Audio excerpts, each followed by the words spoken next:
Thank you so much for watching. Thank you. Have you subscribed? Yes, you. Have you subscribed? You. Yeah, before you go, click. It's free. Click. Just that's it. Have you subscribed? You're laughing. Have you subscribed? Have you subscribed? Thank you. Thank you. Thank you. Hey, madam, thank you so much. I can see you. We have to get to 100,000 subscribers. By the end of the year, how are we going to do that if you don't subscribe? Yes, you. Yes, you're about to click off. Why? Have you subscribed? It's free. If you don't, ask your son, ask your daughter how to. Just one click. Thank you. Thank you. I see you. Aha. Thank you very much. Thank you very much. I'll see you tomorrow.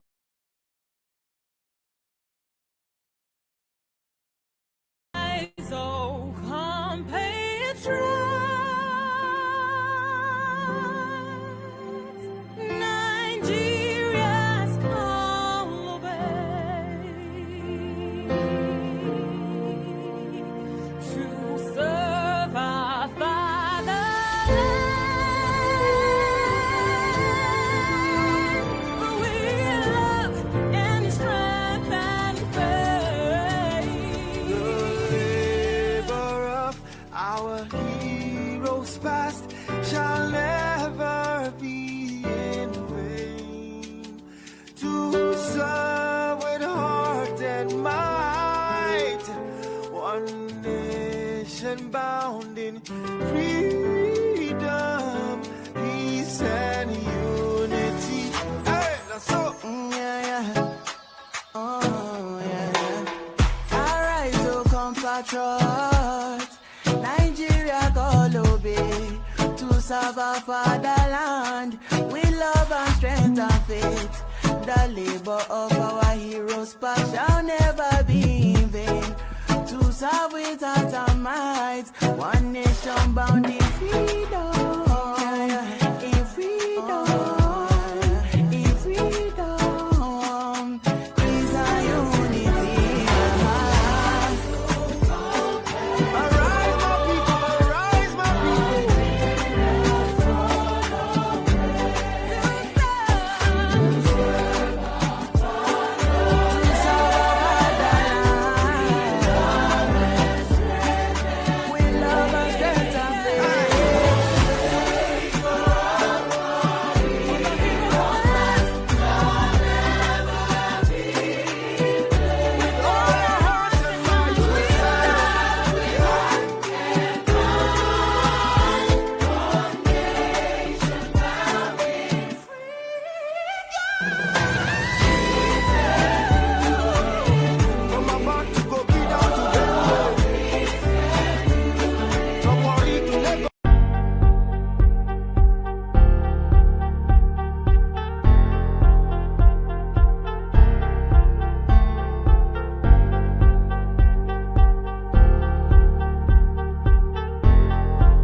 Good morning, good evening, everyone. This is your girl, Tope O, saying hi. Thank you so much for joining us today. Hope you all had a beautiful week. We hope everyone is doing well and in good health. We're thankful to God for seeing yet another day. Thanks again for joining us. Please come in today with an open mind. Be respectful as always, and enjoy the show. Welcome, Adama. Welcome, Electricity. Righteous Man, welcome. Thank you very much. Good evening, good morning, good afternoon, good evening. Thanks for joining this evening, the third segment broadcast for today.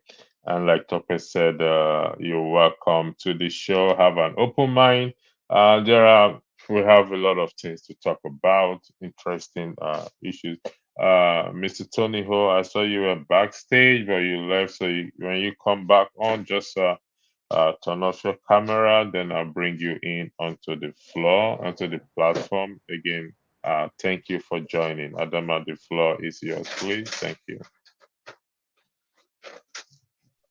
Okay. Greetings, everyone. Greetings, everyone. Thank you for joining us today in today's segment. I hope you guys are looking forward to today's segment. We have some interesting topics that we're going to be talking about. So welcome to the show. Relax, enjoy. Thank you.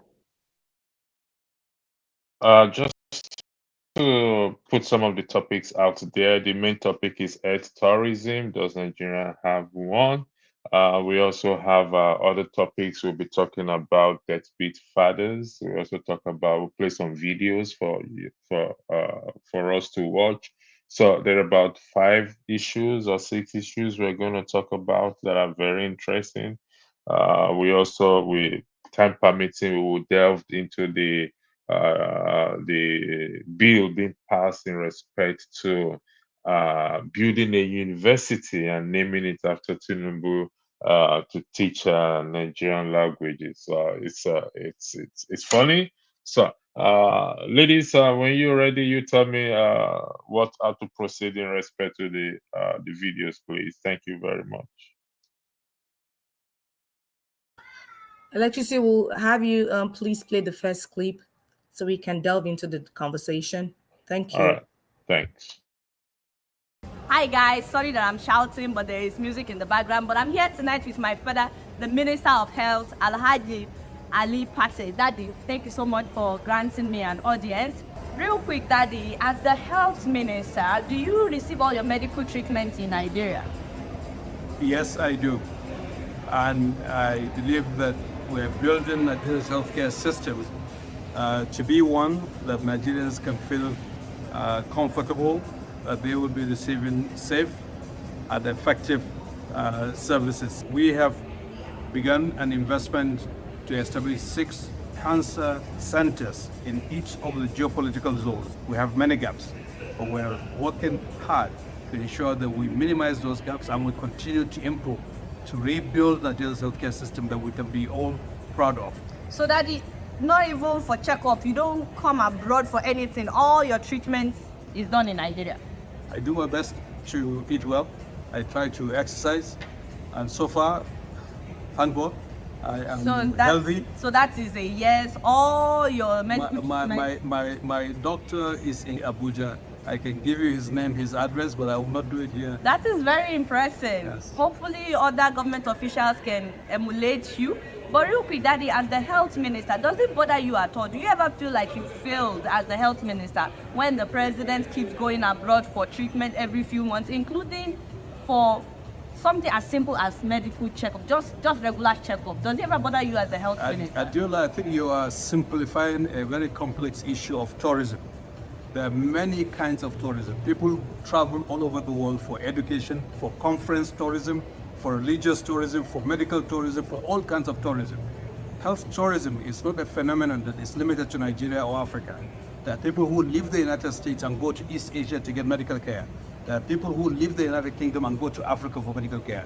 And there are Nigerians who choose, because of all kinds of reasons, to go abroad for medical care. The question you should be asking is, how is our healthcare system addressing the basic needs of our population?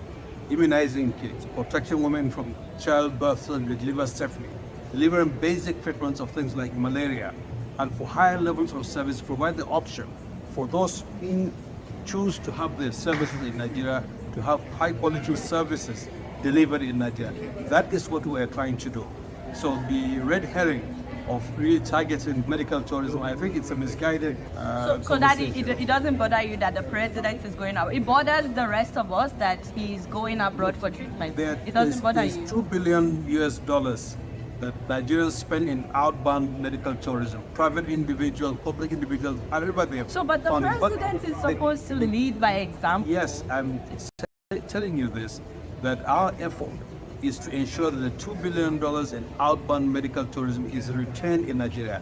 When people go abroad, they go to private facilities, not public facilities. When people go to the UK as private individuals, they take private facilities. So how do we stand up private facilities also in Nigeria that can deliver the service? And how do we guarantee that every Nigerian should have access to the most basic healthcare available. So are you saying that someday people from all over the world will be coming to Nigeria for medical treatment as well? As we speak, there are many leaders and people from the Africa region who come to Nigeria for medical treatment. Really? Yes, they are. So what will it take for our president to see what these people see in Nigerian health sector? You are too impersonalizing it with just one individual.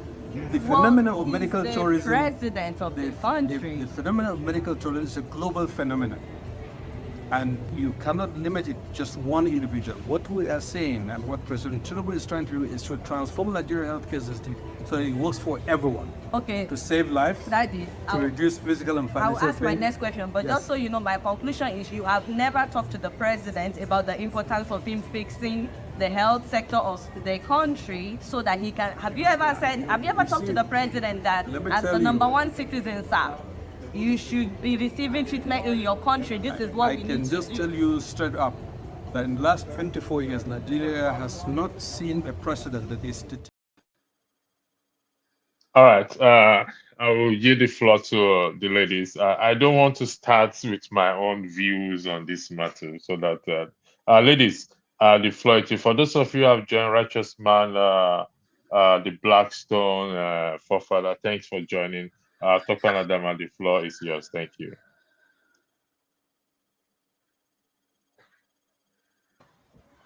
So my take on this, I think this is the most in the last over 1 year that Dr. Pate has talked the most. This is the most I've seen in this interview. I haven't seen any performance on his end. I don't live in Nigeria, but I still have family that live there, and they patronize the government hospitals. I haven't seen anything new or better services, medical services in the last 1 year. I haven't seen any impact, any new initiative programs to make the medical health sector better in Nigeria in the last 1 year.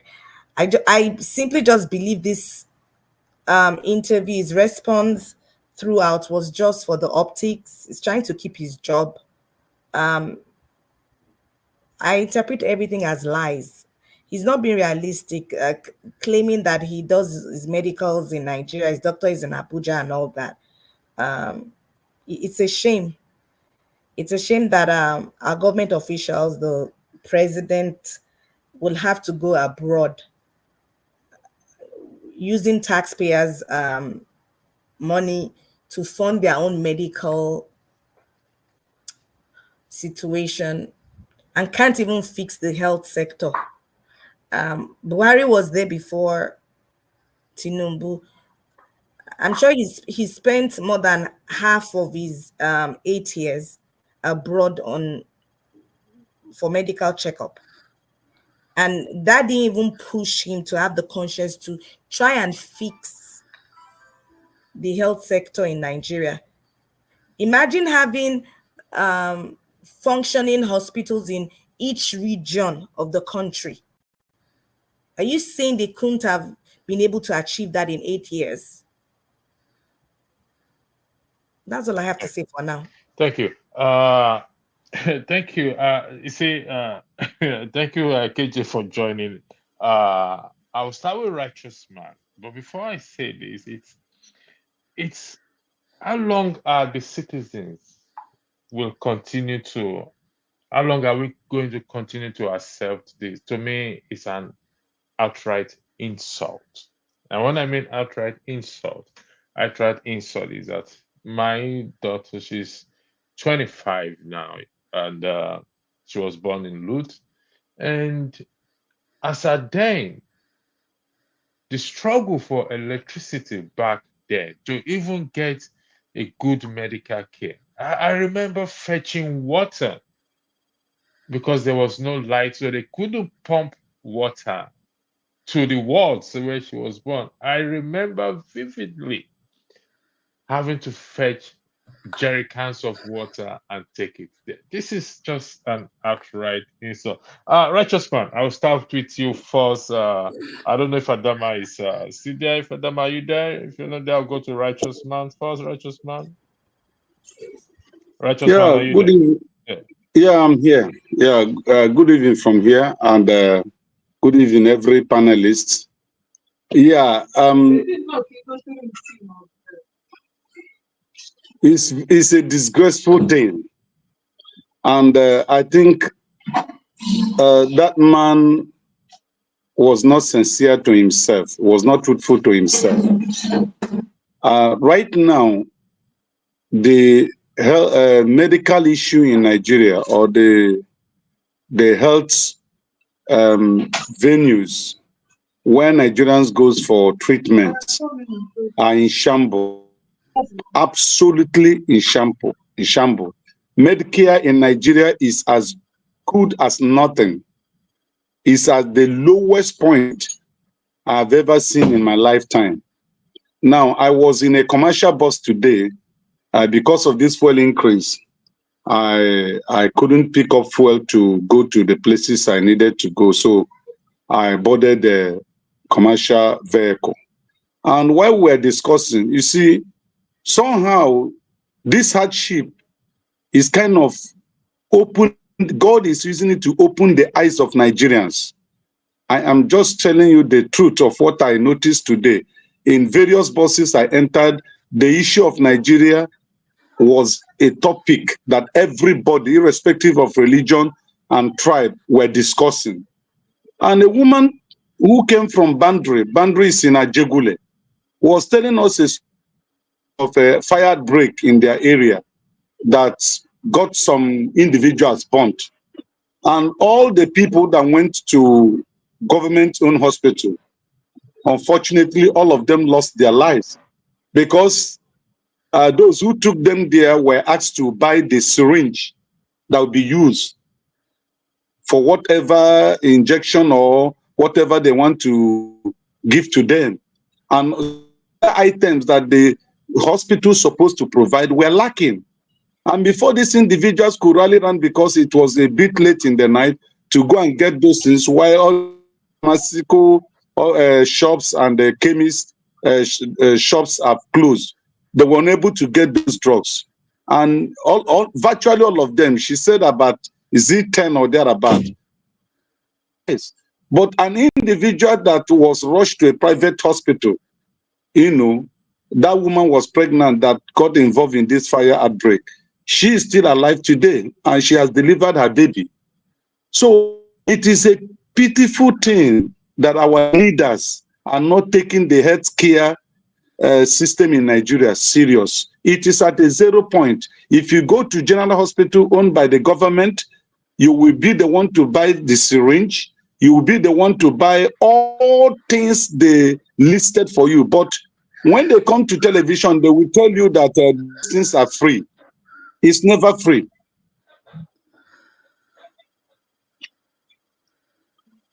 Thank So you. that is just my submission here. I mean, we all at one point believed in Nigeria. So, like I said again, this is I can see the comments there. A lot of people are kind of pissed off with saying it's lying. And but one of the things he said is it's a foreign government, foreign officials. They come to Nigeria for treatment. For further, is that true? I believe you are next on the. You came in next before KJ. If you are there. Okay. KJ, I'll go to you for further. It's not there. KJ, Okay. could you, Yes, is that I don't true? know That those who are claim saying it's not true. What are they saying is not true for? It's not true that what he's just said is not happening, because I just that dealt with this. foreign countries, dignitaries or foreign officials come to Nigeria for medical treatment, Which and of why them? Nigerians themselves can't get medical treatment, good I medical beg, treatment? where is that hospital that they come to? Where? I'm surprised. So maybe Please tell us. No, you see, that's the you know, you can see the man was a bit shy because he is used to dealing with Nigerian reporters who don't ask them and constantly get demand an answer from them. So he was a bit shocked that she did that pushback. You could see his face. He wasn't very happy with that. The truth remains that these people, just like someone had, Tokwe had earlier said, they just lie through their teeth because they think that nobody can hold them responsible. They have overpowered the Nigerian people. So whatever they say, people just swallow it. Whatever they say it is, that's what it is. And you see other people trying to repeat the same thing they've said to their fellow Nigerians or anybody who wants to, have a contrary opinion. They are taught to think the way government wants to think. And once you are saying something that does not align with what government wants the people to hear, they'll call your own misinformation. They'll send the police after you, and they probably lock you up, and nobody will hear about you any longer. The truth of the matter remains that even as I'm talking to you, I have a friend who lost someone in the Federal Medical Center because there was nothing they could, in fact, there was nothing to treat the person. In fact, I have a friend who's, just to get some form of treatment, they had to go and buy their own mattress to make sure that the person is treated. They bought everything that was required. I'm talking about Federal Medical Center. I'm not talking about a local hospital. And only because this person knows somebody that knows somebody who knows somebody. 3 weeks ago, I lost my former head of department. Yeah, about a month ago now. Professor Saint Bilikia. Okay? He was taking, when he got sick, kind of this sudden headache thing, where he was, which is Kefi, which is, somewhere in Akwanga. The hospital there that is a federal medical center couldn't treat him. So they say, oh, this thing is something we cannot treat. Okay, take him to Gwagwalada Specialist Hospital. And at Gwagwalada Specialist Hospital, they were running helter skelter, trying to get what to do. Okay, and eventually the result of what you have today. What am I trying to say? These things are happening over time. The health of Nigerians are not being taken care of. Nobody cares. That's why you see majority of our people are resorting to, native form of treatment. If you have malaria, you go and look for dogoyaro tree. You wash it, you press a cup, you drink in the morning, you drink in the evening, just to try to treat yourself. Because you're not even sure that the medicine you're buying from the pharmacy are even working. Some months ago, I had a case where somebody was saying what they are buying is not treating them. They are treating themselves for typhoid, and all the medicine they seem to be buying wasn't working. And I said, ask the doctor, why is the medicine not working? The doctor said, well, what you are buying is a cheap one. If you want the one that will be effective, it will cost you about 3,000 naira. I said, ask them to direct you to where you can buy that one that will work. And that is how they got something that is working from their own pharmacy outside. So what am I saying in essence? These are things that they are indisputable. The Nigerian people are suffering it. But of course, life doesn't mean anything to anybody in Nigeria. I mean, especially when I mean anybody in Nigeria, the people in government who have the monopoly of violence and everything. It doesn't mean anything to them. If not, some of these things can be checked. Dora Kunyele was able to check these things when she was NAFDAC, chairwoman. Okay, and she did a lot to make sure that the pharmacy and at least the drug that they sell in Nigeria were authentic. Right now, it's a different ball game, and I don't know why anybody can argue with that. There's nothing to argue about. It's not every time that you have to find something contrary to say. The truth is, remain that we, the Nigerian people, are going through a process that is so difficult. It's unimaginable what is happening to people. Thank you very much. Thank you very much. Ngosika, you are based in Nigeria. I mean, thanks for joining. I'll yield the floor to you to weigh in on this matter, please. Thank you. Thank you, Pastor. My lovely ladies, I greet you. Gentlemen, I greet you. Welcome. It feels good to join you once again. So I'll be brief. I want to put my opinion in perspective, in a context rather. So when I saw that video, and you could see how uncomfortable Mr. Adola's question made the health minister. He was deflecting, and just going around in circles.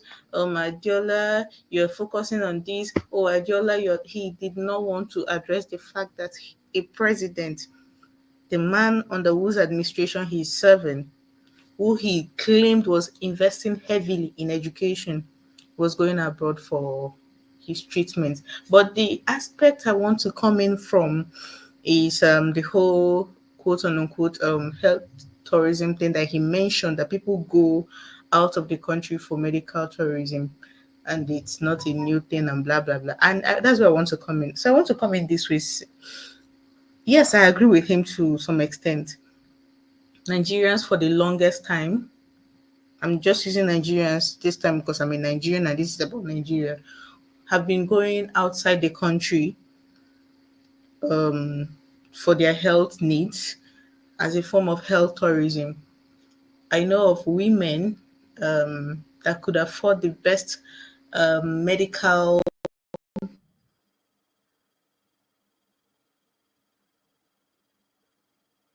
Okay, I think we lost Ngozi. Ngozi, I think we Ngozi, lost her.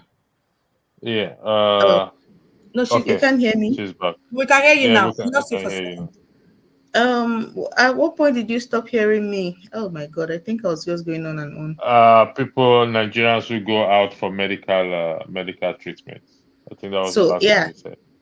so Nigerians go out for medical tourism for various reasons. I've seen women that could have afford the best kind of medical care in Nigeria here choose to have their kids abroad. We can argue the fact that they want second citizenship for their children, but that is all medical tourism, and that is where to the point, I agree with the minister up to. But where I have the problem is this thing we do as a people. We choose and pick what favors us. The minister was trying to say, yeah, people go out of the country for medical tourism, so it's no biggie. You can't tell somebody where they should see their doctor or what doctor they should see. It's a form. But the thing is, he refused to bring it home to the question Mr. Dollar was asking, which was concerning the president. That was my only problem with it. And do other countries come here for medical treatment? That must have been in donkey years, probably before I was born, not in recent time. I don't know any sensible person that will leave whatever part of the world they are coming from or other options out there and come to Nigeria for medical treatment. I don't know anybody that would do it in 2024.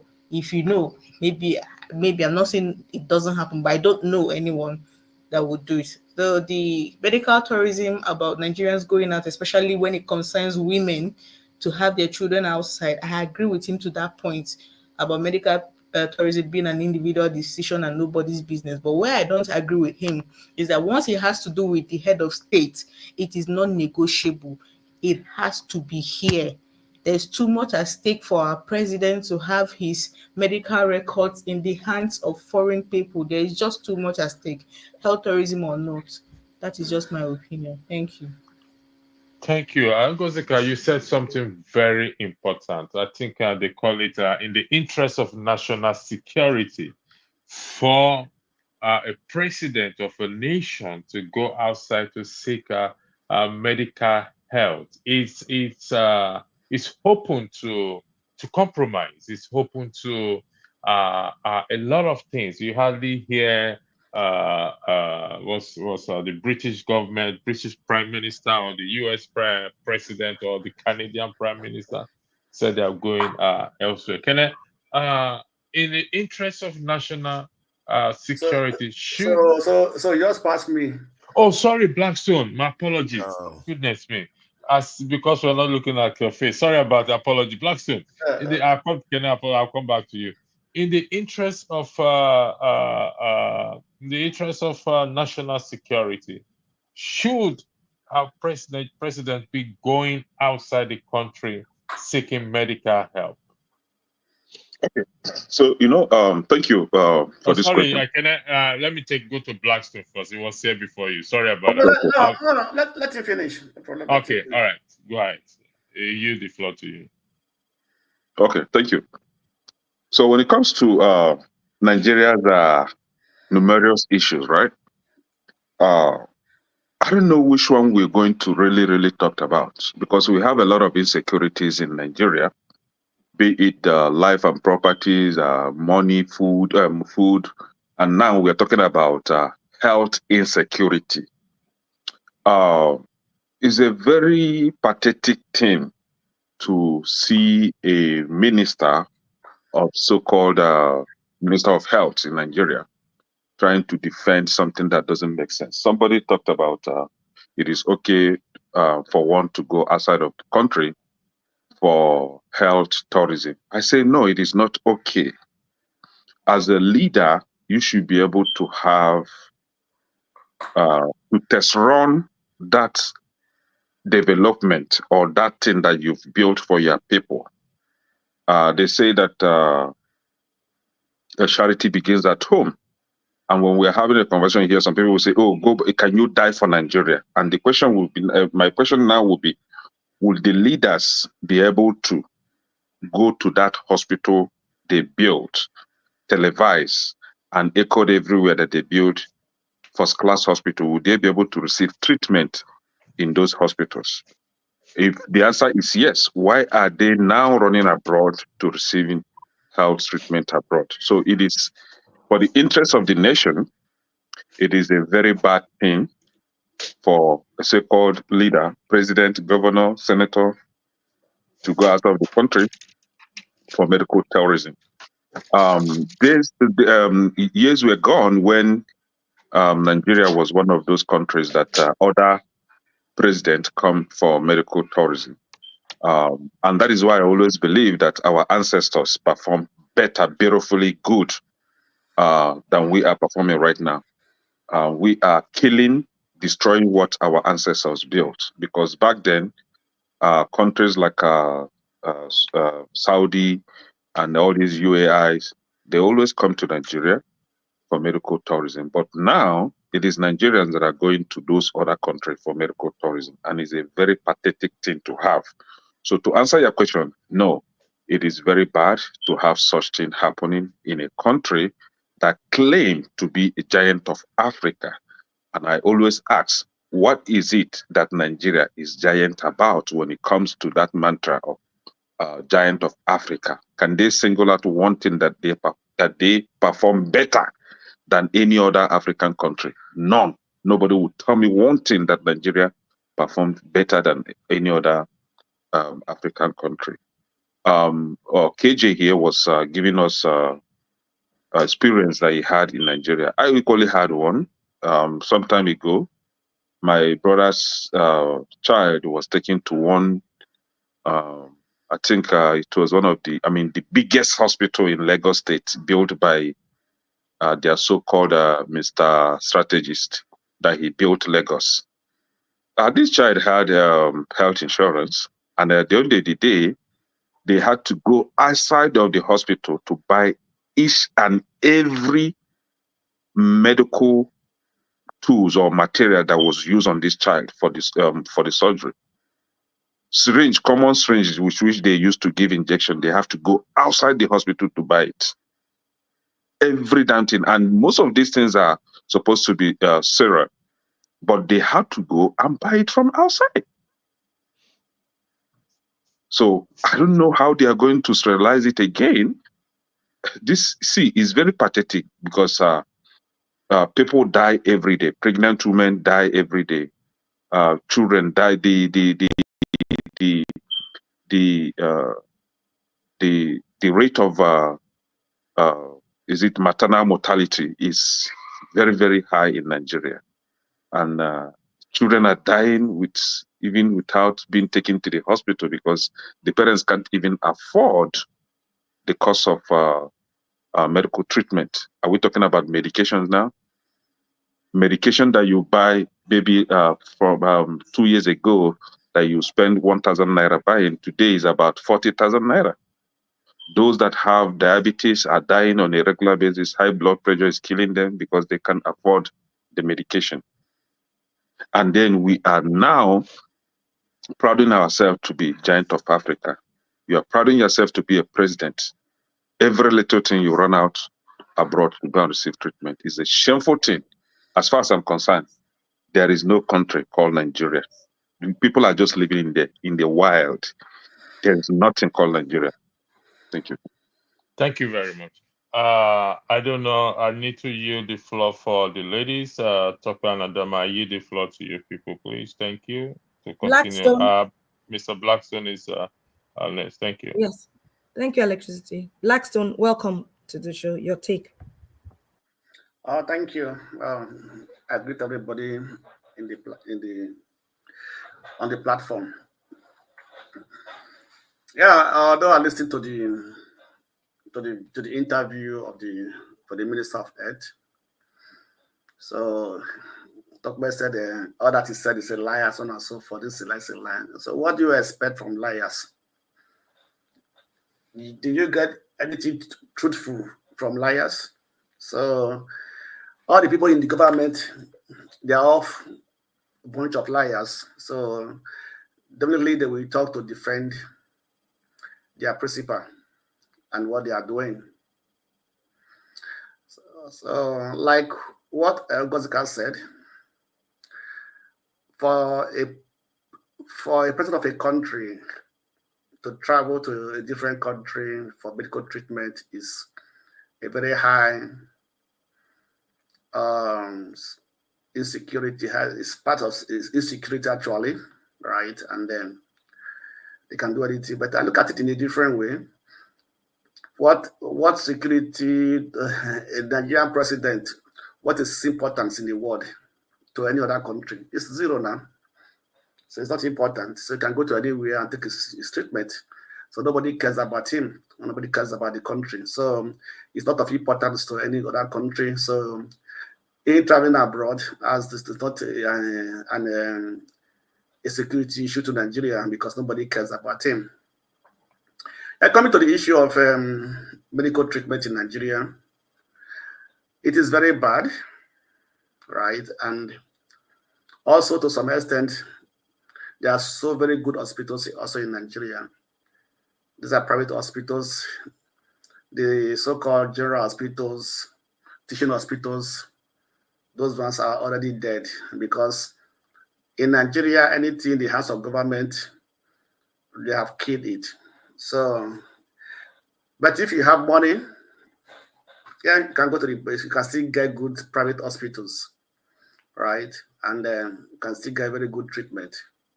At least the former VP had his own operation in an hospital in Lagos, which is a very expensive hospital, though I've forgotten the name. A friend, the mommy was there just last week or last 2 weeks for an emergency. I know how much it cost them. So if you have the money, you can get good private hospital and also a good treatment. And also, I need to push back on what you said. But private hospitals are not affordable to the average common Nigerian man or woman. Yeah, that's what I said. I said if you have money. So I said the state hospitals or the federal hospitals, they're all dead, right? So at the end of the day, it is a survival of the fittest. So the government doesn't care. So they are not providing any health facilities. The hospitals have no equipment. They have no medical stationaries, what they used to do their treatment and things like that. So we do here every time. Yeah, we don't have this. Go and buy this. Go and buy this. Like what Rashtaspan was saying. If there's an emergency in the midnight, what chemist are you going to go and buy medical items to bring to the hospital? It's a shame that definitely that an hospital will tell a patient go and is going to pay for the treatment, also go and buy his own materials for treatment for treatment. It's very, very bad. So at the end of the day, the government has failed in that area, totally failed, because no hospital you go to today, no state hospital you go today that you can find a reasonable, even doctors are not even qualified. Most of those are not even qualified. The qualified ones are jackpot of Nigeria, or they have their private hospitals. So at the end of the day, the government has, and it's not just big. This has been a gradual process. That's a gradual process that have been going on gradually for years. I remember those days when even students from Europe will come for hardmanship in Nigeria, in Nigerian hospitals for housemanship, So, but today it doesn't have no. Everything in Nigeria has been destroyed because the government just come there, do what they want, and they go away. And people just they cry, they talk and everything, and they don't care, So there's nothing like medical facilities in Nigeria today. There's nothing when it comes to the health sector because depending on the percentage. So the higher the higher the bad percentage, the lower the good ones. So the good ones are just for the rich ones, and the bad ones are just for the poor ones. So at the end of the day, we have no medical facilities in Nigeria. And that's my conclusion. So if you have, people will be complaining. If the state cannot provide, the federal cannot provide, they will provide. So the minister was just trying to defend himself, defend the president, and things like that. In fact, this is even my first time I was seeing him talking. I've never heard I didn't even know it was even the minister of health. So at the end of the day, it is zero. Total zero when it comes to health issues in Nigeria. Thank you. Thank you, the Blackstone. My question will be, are you saying with all the more than 30, 40 states we have in Nigeria, we can't boast of a government hospital that is state of the art? Are you saying that we can't boast? Can we boast of a governor in Nigeria? What governor can you boast of in Nigeria? Wow. So even with the likes of the Alex Oti that people are now saying, they're like the Jesus Christ of politicians in Nigeria now. Are you saying Alex in is it Abia State hasn't made any? Okay, let me put it like this. Health sector. Let me put it like this, right? It's what the people like, or Nigerians are people that like praises, understand me? Or because when the Alex Oti commissioned that power station, they thought that that's the end of life because they think, we are constantly in darkness, so there won't be any more darkness in some area in the state, so on and so forth. So we're not even thinking of other things, right? Right? Like in Nigeria, most governors, okay, let's just talk generally now. How does the citizens rate their governors? One, they are constructing roads. They are doing this. They are doing this. They're not talking for other things that are pertinent. Things like health. Yes, they're not talking about those ones. So nobody cares. So that's where the issue comes from. So the citizens, what they care for, my governor, he construct this road. He do this one. He do this one. Then what about the health issues? What about employment? What about other things that improve life that they're not providing? So at the end of the day, all the governors in Nigeria are not performing. So I don't think it is the beautification of the roads that make you a performing governor. Those are for me are nonsense. Those are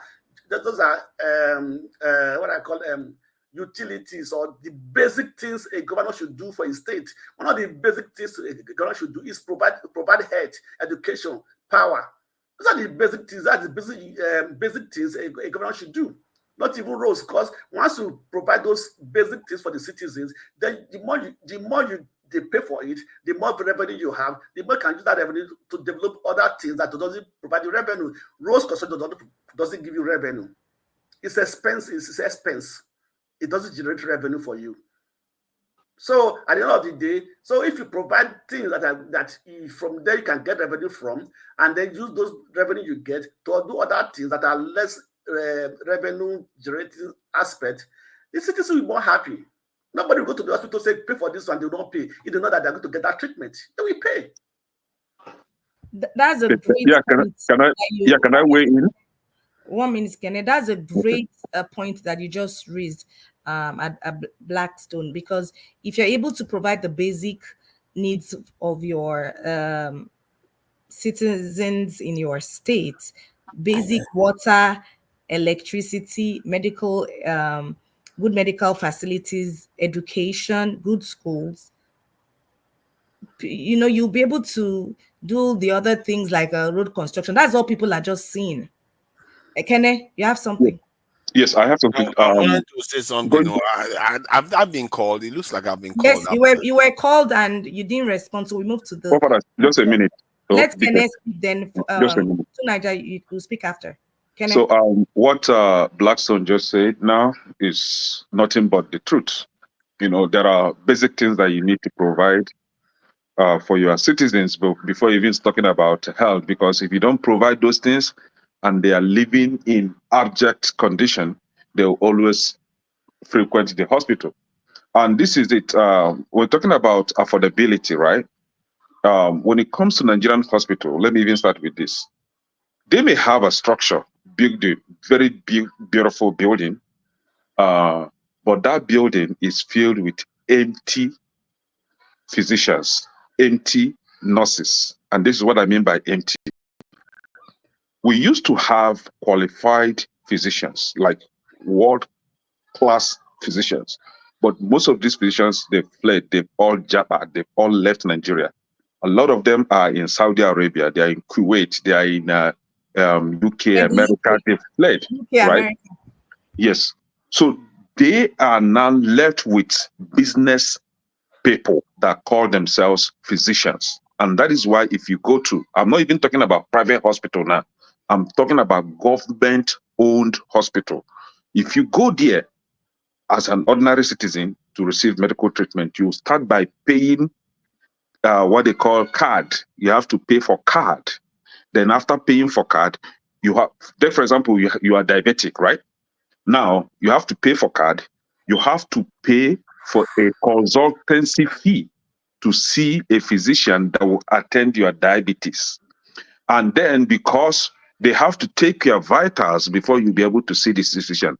When they take your vitals and it happens that you have high blood pressure, there is one other idiot that calls himself a physician that will see you for your high blood pressure. Then you have to pay consultancy fee again to see that idiot that will see you for high blood pressure. Then when you've been seen for the high blood pressure, you've not seen the doctor that will take care of you for the diabetes. So then they will not tell you, oh, the doctor comes twice every month. So you have to register, queue online, go back to your house, then come back after 2 weeks or 3 weeks to see the physician for your diabetes. And when you come back again, you have to pay for another card. You have to pay for consultation again to see the diabetes, a doctor for the diabetes. Then the hospital will now bill you for the services they rendered. That is not even effective. Then you have to pay for your medication. Any medication that is prescribed for you, you have to pay for it. And they will make it in such a way that you must buy that medication from that hospital. And their own is times 10 the price sold outside the hospital. Now, this is why people cannot even afford to pay for their medical expense. And they would rather die in the house, or maybe take the option of herbal medicine, overdose themselves, get toxic with the medicine and died. And this is the problem with Nigeria. The physicians, qualified physicians we used to have, they've left Nigeria because they are paid peanuts. They can't take care of their family with what they've been paid with. So they have to go for a greener pasture, just like most of us have jabbered. And then living, I don't want to call them any name, but all I know is that most of them right now in Nigeria are not physicians. They are just business people, calling themselves consultants, left, right, and center. Thank you, Kenneth. Before Tunaja comes in, what I was thinking at the point when I knew, or I believe there was no hope for the health sector in Nigeria is growing up and living in Lagos and patronizing government hospitals because I had no choice. My mother is a pharmacist and worked for the state government, and we never used private hospitals. But she retired and still maintained that we'll continue using government hospitals. As at the time after she retired and we're going to the hospitals, when I knew there was no hope was when I found out that going to a government hospital in Lagos for someone going to give birth, that they had to buy their own cotton wool and bring that into the hospital to have their cesarean, section. They gave them a whole list, and that they had to also bring in and buy their own drip. That's when I knew there was no hope, and that we're really in a problematic state in Nigeria. To Niger. Forefathers, your take, please. Can you hear us? I am muted. I was muted. Sorry about that. Yeah, thank you for having me, Chop and Adama, and greetings to all the panelists. I greet all the chat people too, and especially to the viewers. This is a matter that I feel quite strongly about because there are significant security implications with the attitude of our leaders. Leaders are not normal human beings anymore. They make decisions that affect millions of people. In the context of Nigeria, a Nigerian president might actually make decisions that affect maybe even 1 billion people. Nigeria is a very strategic nation. And, the idea, when the Blackstone said something about it doesn't matter, Nigeria doesn't matter. If you don't value yourselves, I've said it before, if we don't value life, why should life value us? We are a significant people. Even on the African continent, Nigeria, this space that you call Nigeria, is significant. The so-called Bantus that you hear about that went all the way to South Africa, where did you think they emerged from? They emerged from this space you call Nigeria and the Mambila Plateau there. Nigeria is a significant nation and it affects all regions. Can you imagine when most of the population of Africa itself can trace their lineage down to this area, and then the ones that they took into slavery too can trace their place down to this area, and at the same time it's the most populated country in the world, and you're a leader, you take yourself, if you don't take yourself seriously, why are we surprised things are going badly? That is how we did it. We keep selling our people into slavery as if, I don't know the game we are playing. Maybe there's a game to it, because maybe the thing is that we send our people into slavery. Somehow the people we are selling them to will die and they will take over. Maybe that's the plan. But nobody has told me that. And I don't see how that plan is going to work. Because I've never seen any case where people that are oppressing people suddenly fall and die. It doesn't happen. That is a terrible plan if that's the plan. Because right now, we are even lucky we are still standing here. The reason why we are still standing here is down to one simple thing. Mosquito. Not because of our own power. Mosquito kept them out. By the time they were able to find a cure for mosquito, they came here, took everything, and by the time they could have a chance to really do serious damage to us, they were fighting world wars. That is why. It's just by accident of nature we are still here. And if you don't take yourself seriously when God has given you chance after chance, your leaders go for overseas to go for treatment, and you don't think that, these people, they have done this to us, they've done that to us. And even then, they don't go into each other's country. They watch each other too. And yet we don't value ourselves. We just send our leaders over. Go. Let them go and have all your health history. Who send them over now? Who send them over? That's what I'm saying now. We have to be telling ourselves not to be allowing them to be doing these things and letting them know that this is not acceptable behavior. Some of them, one of them, Ogukwe, said yesterday that Tinubu is in London now because he doesn't want political interference when he wants to reshuffle his cabinet. So you leave your country, go Igbo country, because you don't want people to disturb you when you are reshuffling your cabinet. Is that where we are now? What else is he going to be? If his wife frowns at him, he travels to London. This is getting out of control. And our people see these things and we don't recognize that it's a real danger. And I'm sure everybody is beginning to pick up on this. And I really wish Ajola asked him the question from that point of view. She is asking him that from the point of view that he is the president, the first person in the country, so he is supposed to set good example. But it should have let him understand that that's a security problem. You can't have your leaders keep traveling overseas. And the health minister, look at the way he's talking. The mindset of some of these people, sometimes begin to wonder, are these people actually from us anymore? You know how we say that we are all responsible? Sometimes these people, you begin to wonder, are they actually from us? Because literally his whole focus is, look at other people are doing it, that we should train people to go there and work.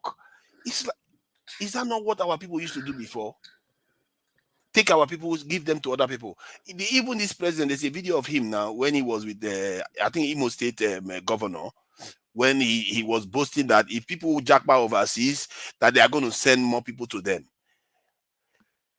If we don't value life, let's not be surprised life doesn't value us.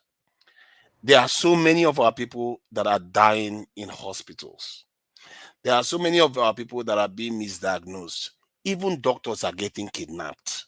Nurses are getting kidnapped. It's just a total mess on every angle. Young people are falling ill left and right in Nigeria.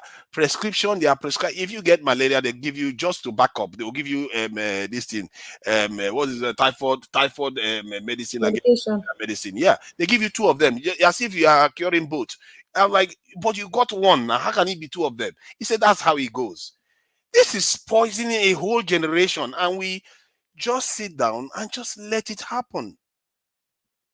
I really wish that we start talking to our people with this pidgin English, because that's last Saturday, because so that they can get it to them, so that they start hearing this thing and knowing that this is wrong. We are storing up a lot of health issues into the future. Our health system is in chaos. It's all over the place because the amount of people that have left the country is too much. It can't sustain itself. Even the plan that they claim to have put in place, that they said if you send 1 person overseas, we are going to use that 1 person to train 1 more person. How is that going to solve the problem? You are sending 1 person overseas and you keeping training 1 person. How about the ones that train Nigerians? Thank you for that. Thank you for that. Welcome, Pansat, and what's his name again? Icon Fire. Icon Fire is a Jamaican. Mr. Pansat, you'll be following it on the chat section. Thanks for joining. And I know you have some ammunition under your belt in respect to the discussion. So I will give you the floor, please. Thank you. Yeah, thank you very much to the ladies, Tope O, others, Mr. Adama, and of course, Madam Luke in the comment section. I was recommending that you try to bring in Madam Luke whenever you see her. She's very smart, no nonsense, beautiful lady, and what is this thing they carry? Spanner to retain her here. I also would recommend Chioma when she finally comes over here, because she has a lot of experience with comment section and policing it, to give her one of those spanners as well. Now, on the topic that we're talking about, the issue we have in the country, obviously, we say it all the time, is corruption, bad management, poor infrastructure. That's what's to blame for the state of the Nigerian healthcare system that's fueling medical tourism, right? There's no doubt about that. This one you just don't blame on the presidency. We know that Buhari is one of those who took it to another level. Whereas that's for the government sector, right? He and his family, his wife and his nephew, they spent over 260 days outside as medical tourists. Now, the funny thing is that when these Nigerians go on medical tourism, guess who treats them when they're overseas? Mostly Nigerians, Nigerian doctors. So when they do go overseas, they go to Nigerian medical facilities and healthcare personnel. So in a way, it's not all a total loss. So all they have to do to reverse this trend is to do very good legislation to bring about a nice health scheme, because there's no confidence in the Nigerian medical infrastructure. So, sorry, Pansat, sorry for interjecting you there. Yeah. Are you suggesting that we don't have a good we don't have good legislation in place, or is because we're just not respecting it?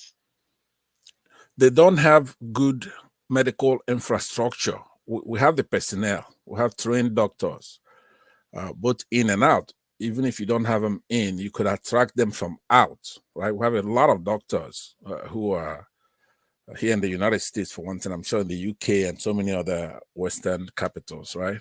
And Uncle Pascal, how can you attract them? What are the incentive you can convince someone like me to move back to Nigeria to work in Nigeria?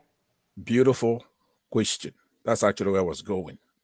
To reverse the trend, there needs to be healthcare scheme, private sector involvement, ease of doing business in the health system, tax waivers, waivers on import duties, foreign training of the trainers themselves, right? So you have to make it to where the political class will have confidence in the primary healthcare and tertiary care as well. So it has to go through proper legislation, make it clear that it's one of the it actually involves security. In the case of our politicians, our president going through intrusive surgery out there. So once the government determines that something is important, then they're going to do a lot of things, right? You could incentivize it with just tax waivers on import duties and all kinds of things. Have infrastructure come in, attract our people outside. You'll be surprised now how many top-notch doctors we have. For example, here in the United States, there a lot of these people want to come home. They could fly in on a weekend, do some organ transplants, and fly back to whatever it is they're doing until they have the confidence to then base over there. So it all depends on government. But you know, the way you have to, somebody like Tinubu, I'm telling you, it's like a vandal, right? Whereas Buhari was like a terrorist. Tinubu has no reason not to do the right thing, but he's, you know, it's like one of those people, they go and they spray graffiti on buildings. You ask yourself, why are they doing it? What do you have to gain? You spend your money, you're spraying defacing buildings. He's nothing but it's just a destructive mindset to wreck, deface Nigeria, trash it, desecrate the country. He has absolutely nothing to gain from it. Mischief making. So we have to tackle these things based on legislation. I know that electricity is one of those that cite the Constitution. It's a couple of chapters he always refers to that will make the Constitution better, this and that. We have the power. We're gonna have to go through legislators. I hope I'm quoting you right, Pastor, because I think that's one of the things you say now. This is one of those. Yes. We say, thank you for that. We have the legislations or the laws in place. It is implementing these laws. We don't, people think it's like, say, thou shalt not lie. Okay? The law is there. So it's up to me to lie or not to lie. Is it the fault of the law that is there? That is the law is there, or the fault of the person who is supposed to implement it or prosecute me if I lie? It's all there. So I don't think legislation is our problem. I don't really. That legislation is not our problem. We have it there, but it's implementing this legislation. It's obeying, and if it's disobeyed, look at all the money they've stolen. Who has anyone been held accountable for it? The answer is no. Thank you. I yield the floor back to you. That's absolutely true. And usually what I do in situations like this is my agreement with you, it's trying to remove the fallacy, right? Which means that we have to choose this or that. No, what you're saying is part of the solution. It's not a panacea, silver bullet, but it's part of the solution. Now, legislation doesn't mean making laws to people in jail. That's part of it. You can also make laws to make the laws we already have in the books better. You can make laws to incentivize, right? There's something you're going to put in that National Assembly, have it signed by the president, and a lot of doctors will start heading home. They have to have security. You could create a city for them. You could create a compound. I don't know, whatever it is that it takes to give people security. That alone will attract a lot of people, not just in the medical field, but it has to be where patrons, people who have some kind of shame, like me. When I first left the shores of Nigeria, and when I landed in Frankfurt, Germany, I was already upset. I was already mad because of what I'm seeing. It's like, what the hell? When I finally arrived in the United States, I really want to go back and kick some ass because it's totally unfair. The chasm is like this wide. What this society is over here, and they're not as smart as we are. That's another thing. I used to say that when I was a student. I said that when I was a professor. They're not as smart as we are. So, what is the problem? Yeah. Thank you, sir. All right. Thank you very much. Thank you. Icon, we're going to go to you. Then after that, I'm going to close it and say my opinion in regards to this next segment. Then we'll go to the next video. Icon, welcome to the show. You're next. Go ahead, sir. Thank you, Mr. Pill, and thank you for accepting me on this prestigious panel. Thank you, Icon Fire. Just make sure you keep it PG-13. You know what I'm saying, bro? Yeah, I can understand that. I'm around super intelligent people. I'm from the hood, Right, but bro. I think I can. Icon, you know you're talking to Adama, so we've been on the path. I know you can, so I want to hear you speak because I know you have something you got to say on this. So I trust you that you can hold your own. Yes, go ahead, bro. I actually have not to be cocky, but I actually have the solution, and it's easy. It's very easy in terms of what the solution is, but not the implementation. That's not the easy part. But the easy thing is what Nigeria and most of Africa is lacking is black privilege. Not mental black privilege, active black privilege. In terms of how you view the other man, in terms of how we behave with the other man, the other black man, and in terms of what we want for the other black man. These are the things that's going on.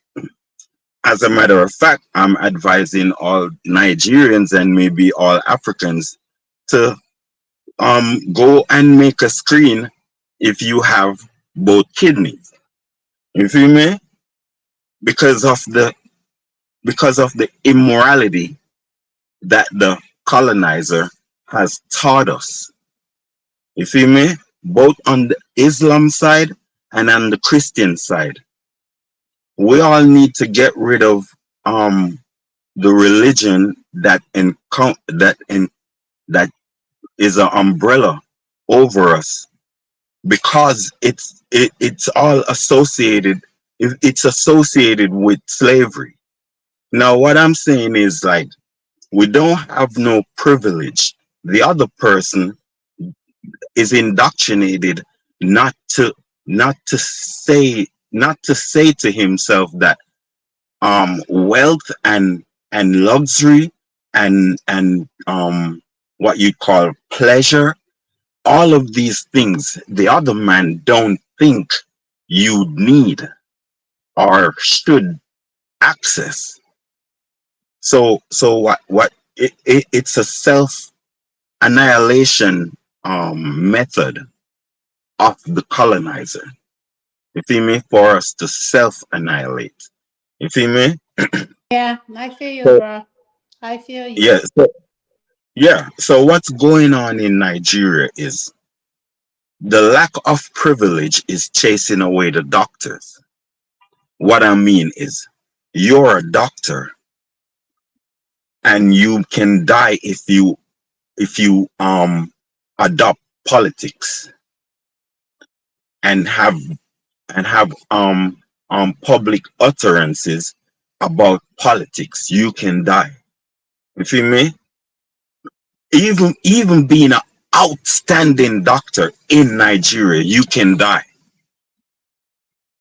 The reason is because there is no black privilege. a lot of black people think that black people is not supposed to be in rank positions. A lot of black people don't want another black person to be their boss. A lot of black, okay, the reason why black people in Africa build houses on the dirt and leave the road as dirt is because his neighbor is going to benefit. That's why he don't incorporate with each other and build a road. You feel me? Because it's all a bad mind structure that they incorporated, where only the white man is. We only know the white man to have wealth and luxury. We all black people. I'm telling you, that's the only way we know white people. We don't know white people hardly any other way. So, Icon, So what does this have to do with healthcare? Both in the Caribbean, I've been in the Caribbean, and we're talking about yeah, African now. How do we no, get but our it's healthcare the same. system to be something people It can look at? terrifies. Yeah, yes, ma'am. Sorry, I cut you. Sorry to cut you. But it's terrifying You're fine. the health. It's terrifying the healthcare. It's listen. It's a plague within each other. Now imagine the other man think you as just someone excluding of his personality, like are is not joined. The people that's taking care of you think they are not joined to you, thinking that you have nothing to do with them. Not a brother, you're not brother, you're not nothing. You understand? So people thinking that way about you, not supposed to be taking care of you. You feel me? So it's all I feel about, you. I feel you, bro. yeah, it's all about us.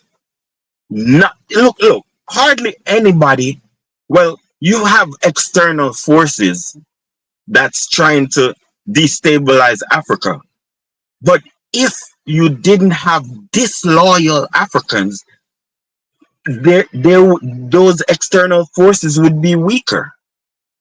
They're using our gullible people. What I mean gullible, white loving, white patriotic people. What's going on in Nigeria and all of these things is Bruni, white privilege. What you call him? If, the white name, but it's white privilege is going on in Africa. The government system is structured under white privilege. What I mean is, you don't have nothing to do with the Constitution. It's not really for you, because most of it is colonial oriented. It's not black people oriented and black hair oriented in terms of, because what our people need care.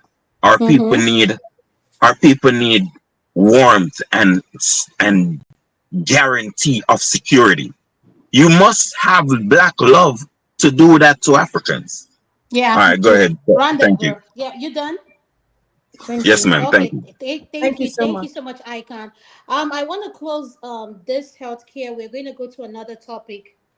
Now, I wanted to hear what everybody say before I speak. As a healthcare practitioner, it's sad to see what Nigeria healthcare system is. And when the Minister of Healthcare Terrorism was talking, I don't know what he was saying. To be frankly, I don't understand what he was saying. I feel everything coming out of his mouth was like. Now, let me give you a perspective for those that don't know. Let me give you a background. One of the top doctors we have in the world, all over the world, including United States where I reside, are Nigerians. Brilliant, smart. When you come to neuros, Nigerians are there. When you come to cardiologists, Nigerians are there. Cardiologist, to be a cardiologist in the United States, you have to go to school for 14 years. To be a neurosurgeon, which I'm married to, 18 years. Anesthesiologist, 12 years of school. So that's what I do. That's my specialty. So what I want to say to people, I want to put this in perspective so that people can understand what it takes to have the kind of healthcare system we want in Nigeria and be realistic for what you're asking for. We have doctors who come all the way from Nigerians to come here to upgrade their skills, start all over. But a lot of the doctors, what we've come to realize that when they come here, they cannot come in as a specialist because, like I said, if you want to go back and you've been practicing as a cardiologist back home, you come here, you can't. You have to start, you know, you have to take your board. I don't know some of the requirements, so I'm not going to speak too much on that, but a lot of them end up being general practice. We don't have a lot of people who come in from Africa. Only a few come in as a specialist because, like I told you, to be a cardiologist is 14 years. To be an anesthesiologist is 12 years of school. To be a neurosurgeon is 18 years, 16 to 18 years of school. So think about that. So medical schools, all these bills you're thinking is not free. So when you see someone who has gone to school, medical school, first degree, medical school, neuro school, and all those things, please applaud them. They are not just talking, they know what they're talking about.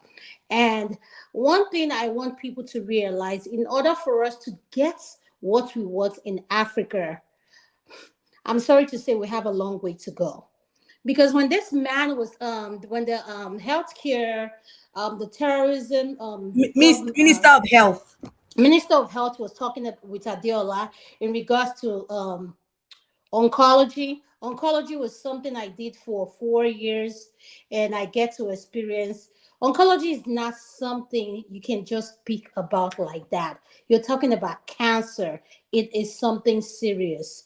We have brilliant nurses, doctors, everything, healthcare workers. The thing is, how many of us are willing to go home and take our family and start all over back home in Nigeria? Will I do it? No, I won't do it. Because one, I will tell you one thing.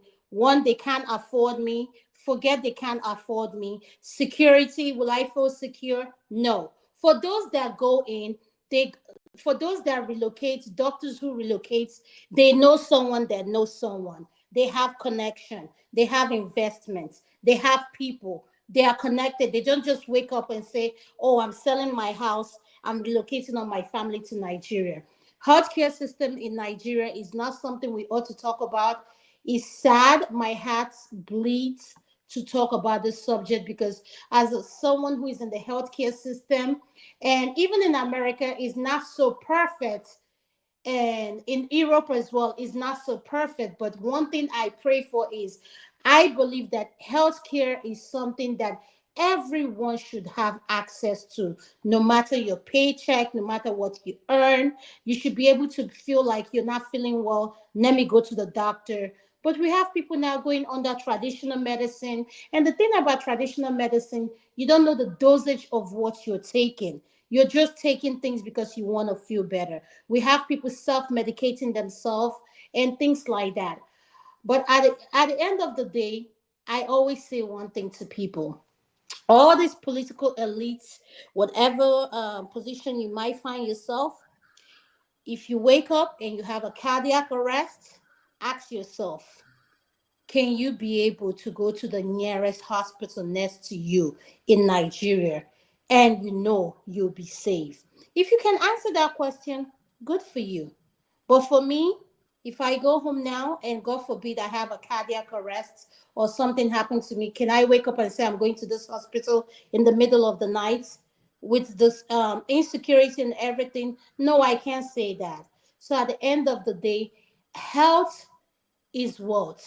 Our healthcare system is an investment for the people. So the earlier we wake up and realize that we are shortchanging ourselves by not implementing all those things and putting all those things in place. I'm sorry to say this, we have a long way to go. You know, Tonight always says something when he says something about insecurity, insecurity, insecurity. And he's right. Electricity always says something about electricity. Nothing can work in Africa without electricity. A Trauma One hospital. Let me tell you something. There's a doctor I want to talk about. He's a doctor, he's a surgeon that everybody happens to know. Dr. Sanjay Gupta. He's a neurosurgeon. He works for a hospital called Grady.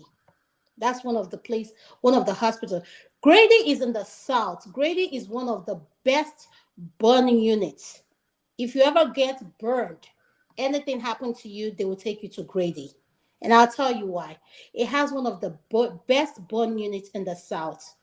Dr. Sanjay Gupta works at Grady, not because of, he's who he is. He was nominated as the neurosurgeon for America. He turned it down. But one thing I want to tell people is how humble this man is, how laid back, how cool he is. I have worked next to him, and I'm honored to work next to him. So the problem I have with our people who are professionals, who are in this position of whatever, surgeons, everything, they have too much pride. They need to calm down. That's why if you see me, I don't like being addressed as whatever my position is, because if I die today, I'll die as Adama. Whatever position I have doesn't care. Nobody care what position you have. But I want our people to know that medical school is expensive. I have a daughter going through it. And let me tell you, and she has full ride. Full ride. When I say full ride, 3 schools are dragging. They want her to come to their medical school. And medical school is not for the faint of heart. So when you see people go through all that and are practicing, applaud them. But doctors are not, how do I say it? They're not know-it-all. Like when people ask me something, I keep my mic quiet because you stay in your area of practice. Everybody has their specialties. But I want to tell people, Nigerian doctors, African doctors are one of the best in the world. If you come to any position, we are number one in all that position. Nurses, nurse practitioners, we are number one. And it breaks my heart to see that our healthcare system is in shambles.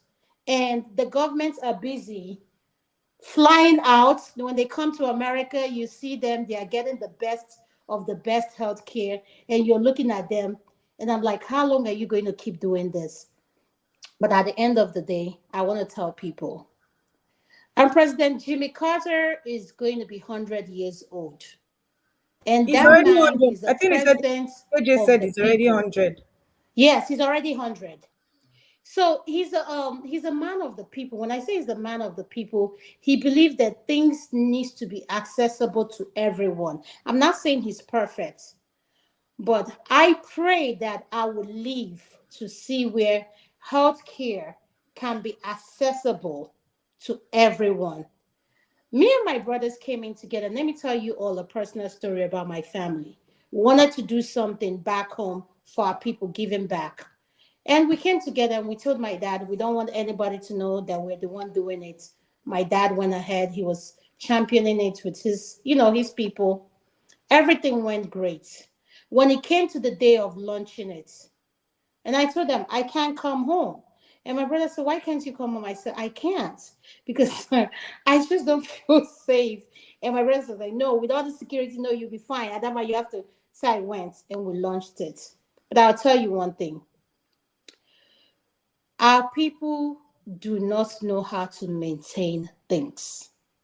When I say maintenance, to run all these facilities, the equipment we're talking about are not equipment of $200,000 naira or this. These are expensive equipment. And what we built back home was just basic health care. We do it every year. We go home with blood pressure, medication to check your blood sugar, just basic need. I don't want something where I'll have to be committed, and I know I can't do that. But it breaks my heart to see how much people yearn and look forward to that thing. So I just want to tell us, if you're in the position of helping someone tomorrow and you see a child that needs help, if you go on social media and they say this person needs surgery, please donate. If your heart and conscience touches you, please do it, because guess what? For someone who has been able to walk through Lutz Hospital, all the major, there was a hospital I went to in Abuja. I was just broken because when it comes to the basic thing that the hospital need, they don't have it. So we need to pray for our country, and at the same time, we need to start implementing this change immediately, because God forbid it could be any one of us tomorrow that will need this emergency and will not have access to it. So the change has to start immediately because we need it like yesterday. So I pray that, for those of us that are listening, that have the connections, let's get to it. The policy, our policy, healthcare policy, I don't know what it is, but it's complete nonsense. We need to start. We need to start. We should be able to be proud, to say, oh, we have our doctors, top doctors are moving back home. They're starting this, they're coming together doing this. I mean, it's something that I will always support, but at the end of the day, my prayer is none of us should ever find ourselves back home where we need a healthcare emergency and we don't have access to it, because we've lived in a country where we have access to everything. So speaking on that note, thank you everyone. We heard what everybody say. Electricity, could you please play the next video? Thank you. Please let me take introduction. So I want to go out and go ahead, Mr. Blackstone. Okay, thank you, Adama. Listening to what you said is very germane and just like that. I think one of the great, you mentioned something, lack of maintenance. That's Nigeria's greatest problem. Lack of maintenance. I think in the 70s, 80s, our hospitals were quite good. But because these hospitals have medical directors, they have everybody there who are there, and everything. These are Nigerians, these are people who are well educated, who are better. At the end of the day, they run down these things because lack of maintenance. So at the end of the day, it is, I don't know if it's a culture or if it's our culture or our mindset. If we even personally look at Nigerian houses, a man will build a house, 5 years later, go and see the house, it will be in shambles because he will not maintain it. So first of all, we have to change our mentality. We have to bring in a maintenance culture into our life and a culture of responsibility. If you do well, you'll be rewarded. If you do bad, you have to face the punishment. But in Nigeria, this doesn't happen. So it's like, well, like you said, uno man. This is my friend. I have the power, I can do this. That is why this doesn't work well in Nigeria. And the law, I can tell you that most Nigerians don't even know their right. The laws they have that protect their right, they don't even know. So it's a country whereby people does not care what are the things that protect their rights. They don't know. So at the end of the day, how can it work? So we have to begin to change our mindset. We have to begin to change how we think. Because nothing works when we don't think right, when we don't do things right. No matter the position you are, if you do right, you'll be rewarded. If you do bad, you'll be punished for it. But in Nigeria, it's a different ball game. So I think that Nigerians in any field, we have Nigerians in every field, they are intelligent people. But one thing I see that guides them is the law. And most of the Nigerians you are saying that as we went abroad, when they get to Nigeria, they feel that there's no law. They begin to behave like Nigerians. So they give them 2, 3, 4 years. We see them behaving like Nigerians also when they came to meet. You're so right, Mr. Blackstone. You're so right. So this is Nigerian problem. So that attitude of praise, like you said, I've never seen any. I have a doctor who is the head of the best doctor in eye surgery in glaucoma here. Nobody call him by his title, doctor. Everybody call him by name, doesn't care. He's the one that will sell to you first. But in Nigeria, don't call them by their title. You are in trouble. You go to the office in the morning, you don't call your boss by his title. He will sack you. That's when you have a problem with him. This attitude of pride, recognize me, all these things are the actual problem we have in Nigeria. So to begin to humble ourselves and begin to change, I don't think anything will change. Thank you, everybody, and I wish everybody good night. Thank you, Mr. Blackstone. I like what you just touched on. I said pride comes before fall. Like I said, our doctors are proud of them. They are doing great things. At the end of the day, we need to realize one thing. We all need to come together to put in that change. But I always tell someone, in order for me to be involved in anything, I need to make sure it's going to yield results. Don't get me involved in something because you want my name in it, or you're just thinking about it. We have to be serious-minded people. And at the end of the day, there's something we say in Igbo. So for those people that know, they know. So Electricity, could you please play the next video? Thank you. You don't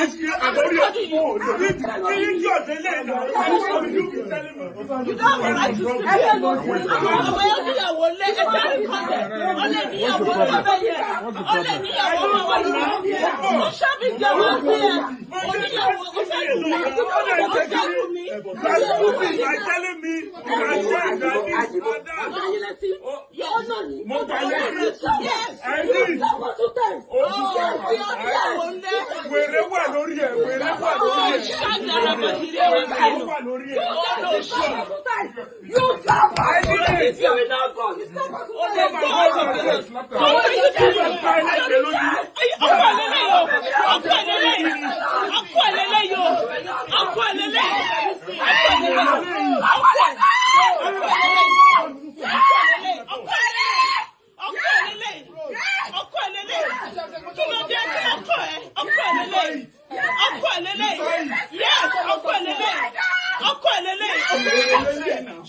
right to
Social media.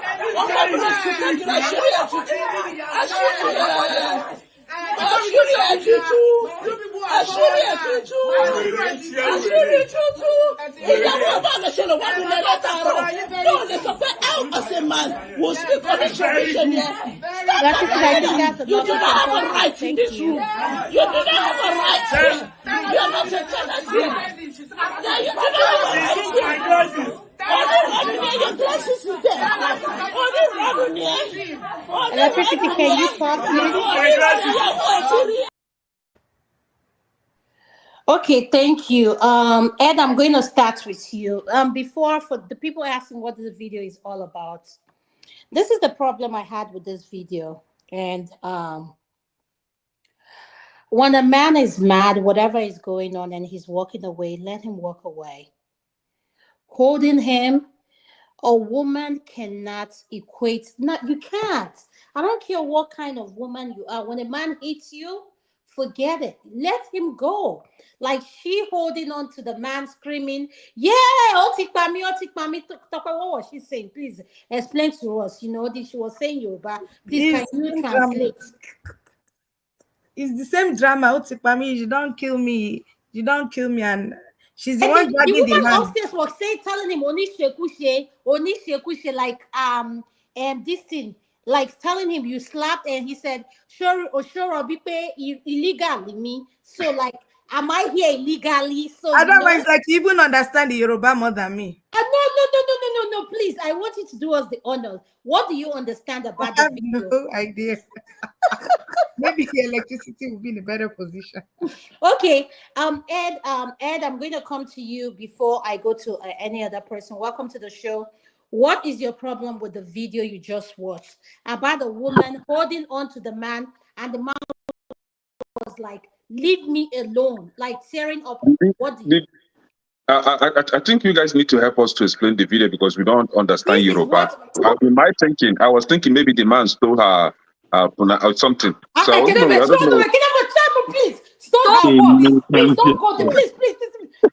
Please, I don't need your opinion in this, please. Okay. All right, thank you so much, Adama. I do not understand Yoruba.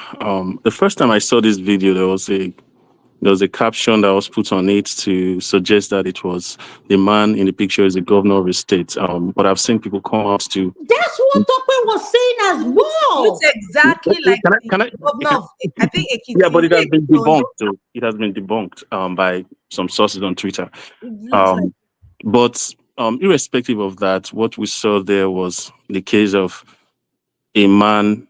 I don't know the context or what would have happened before they started recording the video, but the man was doing his best to just leave. And the woman kept trying to incite. And I think that's wrong because, if the man had reacted just exerted a little force, he would be called an abuser. So I just feel, apparently that happened in the West. So you could just have called the law enforcement if this man did something terrible to you instead of, doing all that to him, recording him. So Ed, my question to you now is, do you think women in the diaspora are abusing the privilege of having access and the law being on their side compared to back home where the law is favoring the men? I wouldn't want to generalize. I think some women do. And it's not just about women being in the West. No, I'm saying some women. I'm not going to say Some women do. But even in this case, the law enforcement or the law was not even, called upon in this case. It was just a case of put the man out to be tried in the court of public opinion on social media, which I think it's very negative. You know, it's not a good thing for us to do. You know, it's not every family issue that has to be settled on social media. Unfortunately, that's the way we think now. And that could have also happened in Nigeria, you know. But I don't know the context, as I said. So I hope in days to come we get to know what really happened. Adama, please, if you don't mind, can I quickly say a little bit about the previous topic? Yes, go ahead. You can. Yes, you Okay, can. yeah. Yeah, I think everybody spoke well. I agree with. I think I Can Fire was the last person to speak on this. I agree with his conclusion, even though I don't necessarily agree with the way he came to it.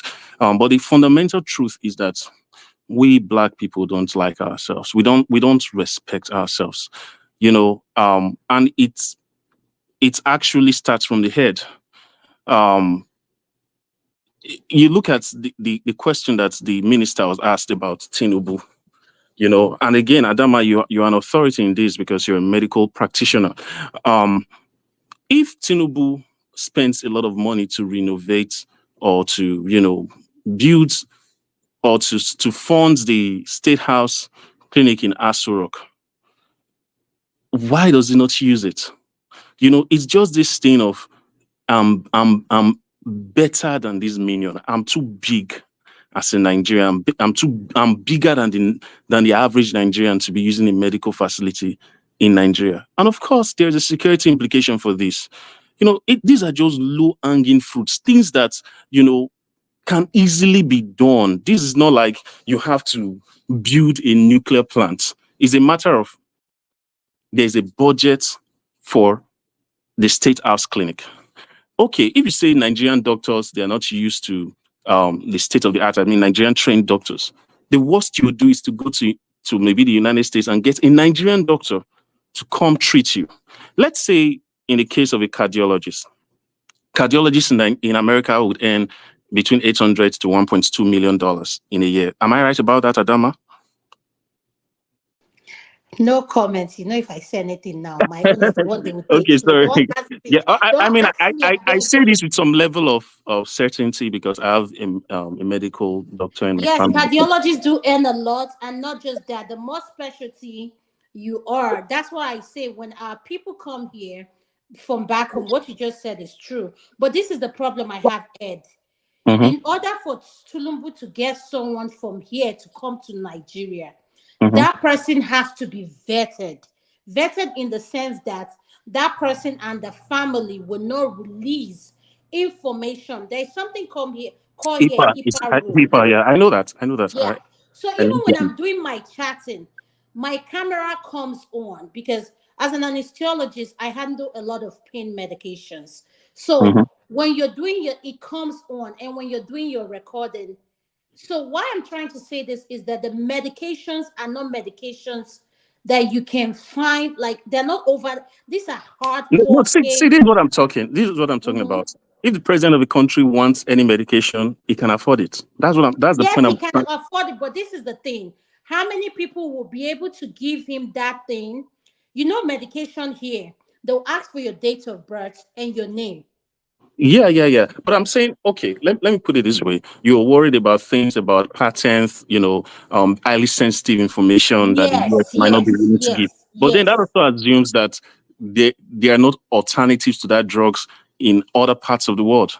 You know, so the point I'm trying to really drive at is that at 800 grand per year for maybe like the lower end of a cardiologist's salary, a Tinubu, for example, can easily employ.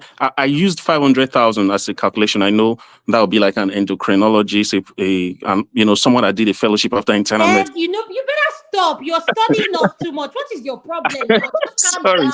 Adama, you're the one that outed yourself. Oh, I'm not a doctor, so I only know this because of the person I have in my family. But let me land. All these things, they come to like a total of maybe 2-3 billion naira if you convert it. A medical doctor here that has gotten to like almost the end of his career and is willing to go back to Nigeria and retire.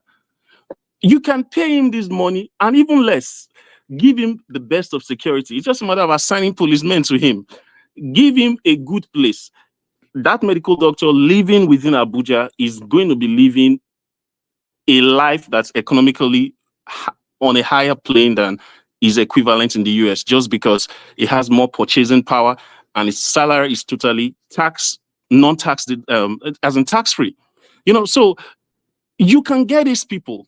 If Tinubu really wants to get Nigerian medical doctors in any part of the world to come take care of the facilities at Aso Rock, he can do this. But somehow, he in particular just feels it is beneath him to be in a Nigerian medical facility. And this is where I can fire's point comes to play.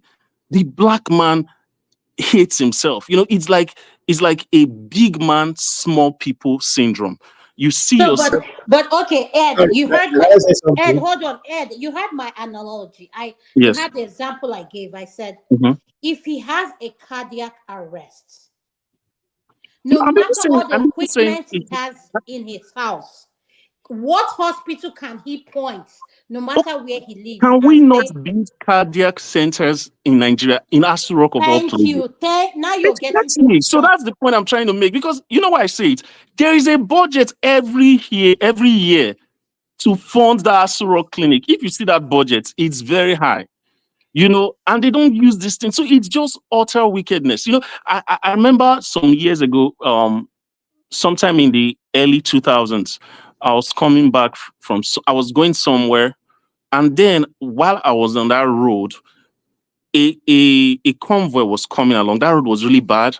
They just put stones on it. Like there was a lot of puddles. They just put stones. When it rains, it floods. And that convoy was passing by, and someone said, "That's the local government chairman." This man was going to his house.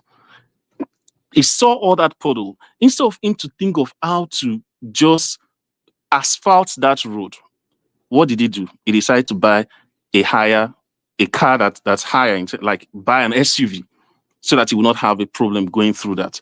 So it's that thing of, instead of us to fix the problem, we just want to also use that problem to show we are higher and better than our fellow Nigerian.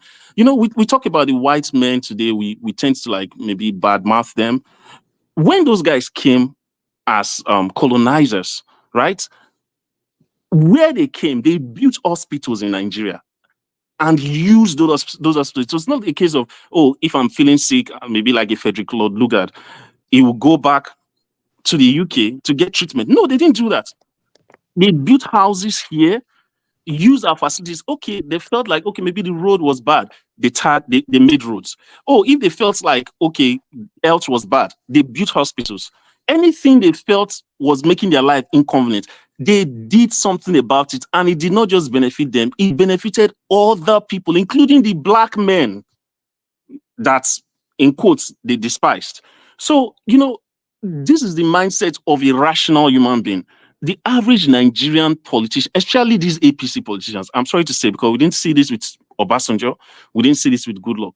This Buhari Please, and no, Ed, don't politicize it, because health is something that healthcare is no, I'm not something trying that to doesn't know politicize it. I'm just whether talking about you're the current leadership. APC or whatever. I don't know the other party.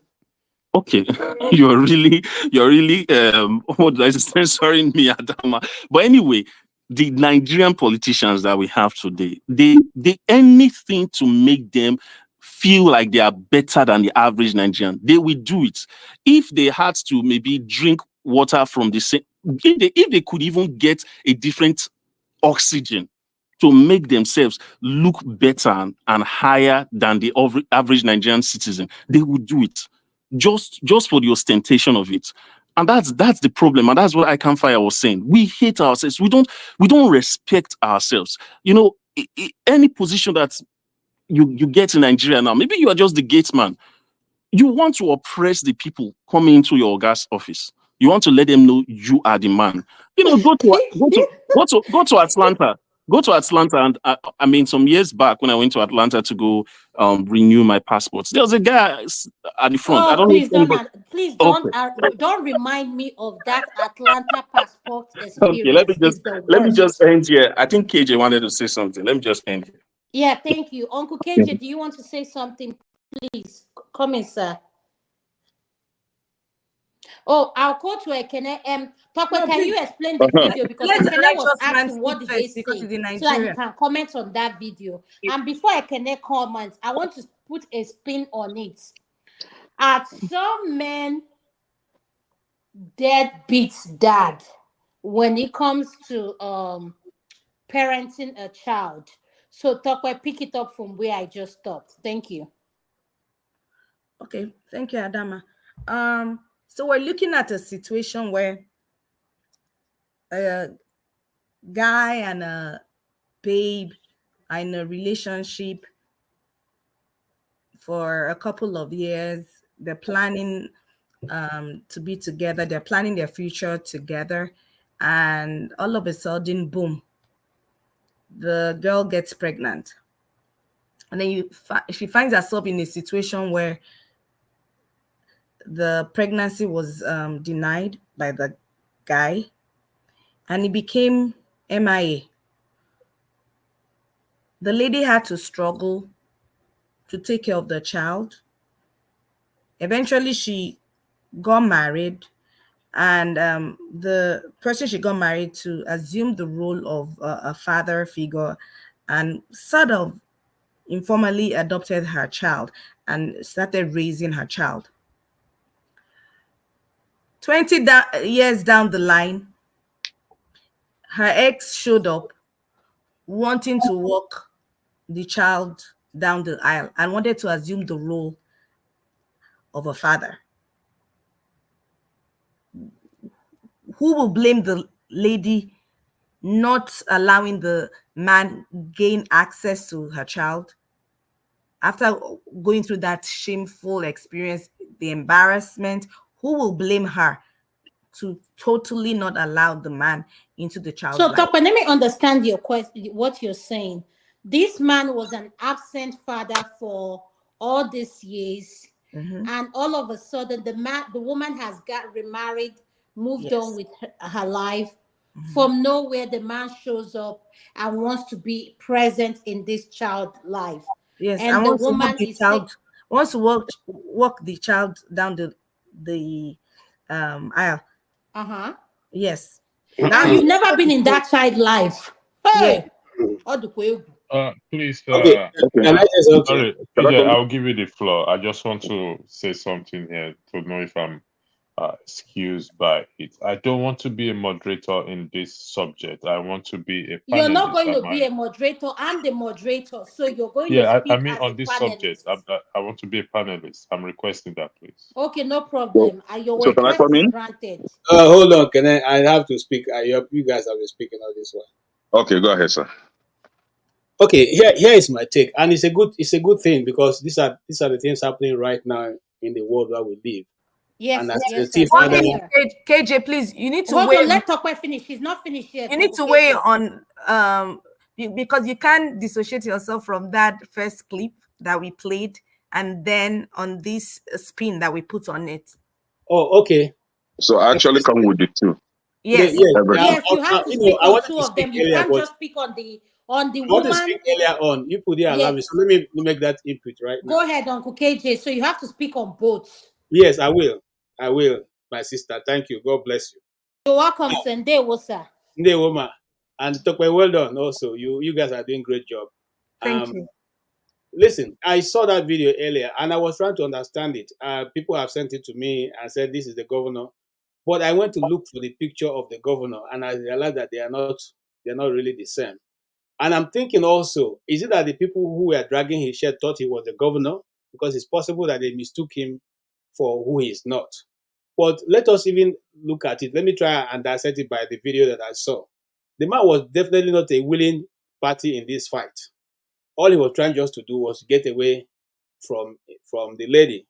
And he was also visibly afraid because he was thinking that they're going to call police on him. So you could see that he wasn't just willing to spend any minute further away. I don't understand Yoruba, so I'm only trying to interpret from the picture that I saw.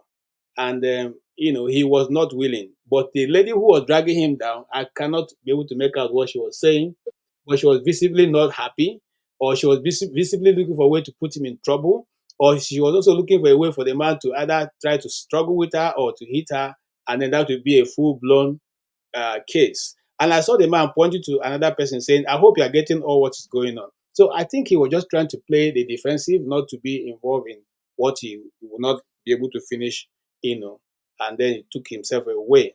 These things do happen, and it happens almost every time between us. And I heard what Ed said, which is true. Sometimes we as men don't respect ourselves because you see some men, trying to hit their wife. Sometimes the women are the ones who provoke the men to hitting them and all that. So we as black people, especially Nigerians in particular, should be more, mindful of each other. When a situation gets out of hand, it is always better for the other person to walk away from that scene until tempers calm down. If we do that all the time, we'll have a way because nothing that will stop from ending that will not end in discussion. You sit down on the other side of the table, I sit down, and if it's something we can go on with, we go. If it's something we can no longer go on with, what the center cannot hold, we can always shake hands across the aisle and say, thank you very much. It was good working along this side with you. And that way, life is much easier for everybody.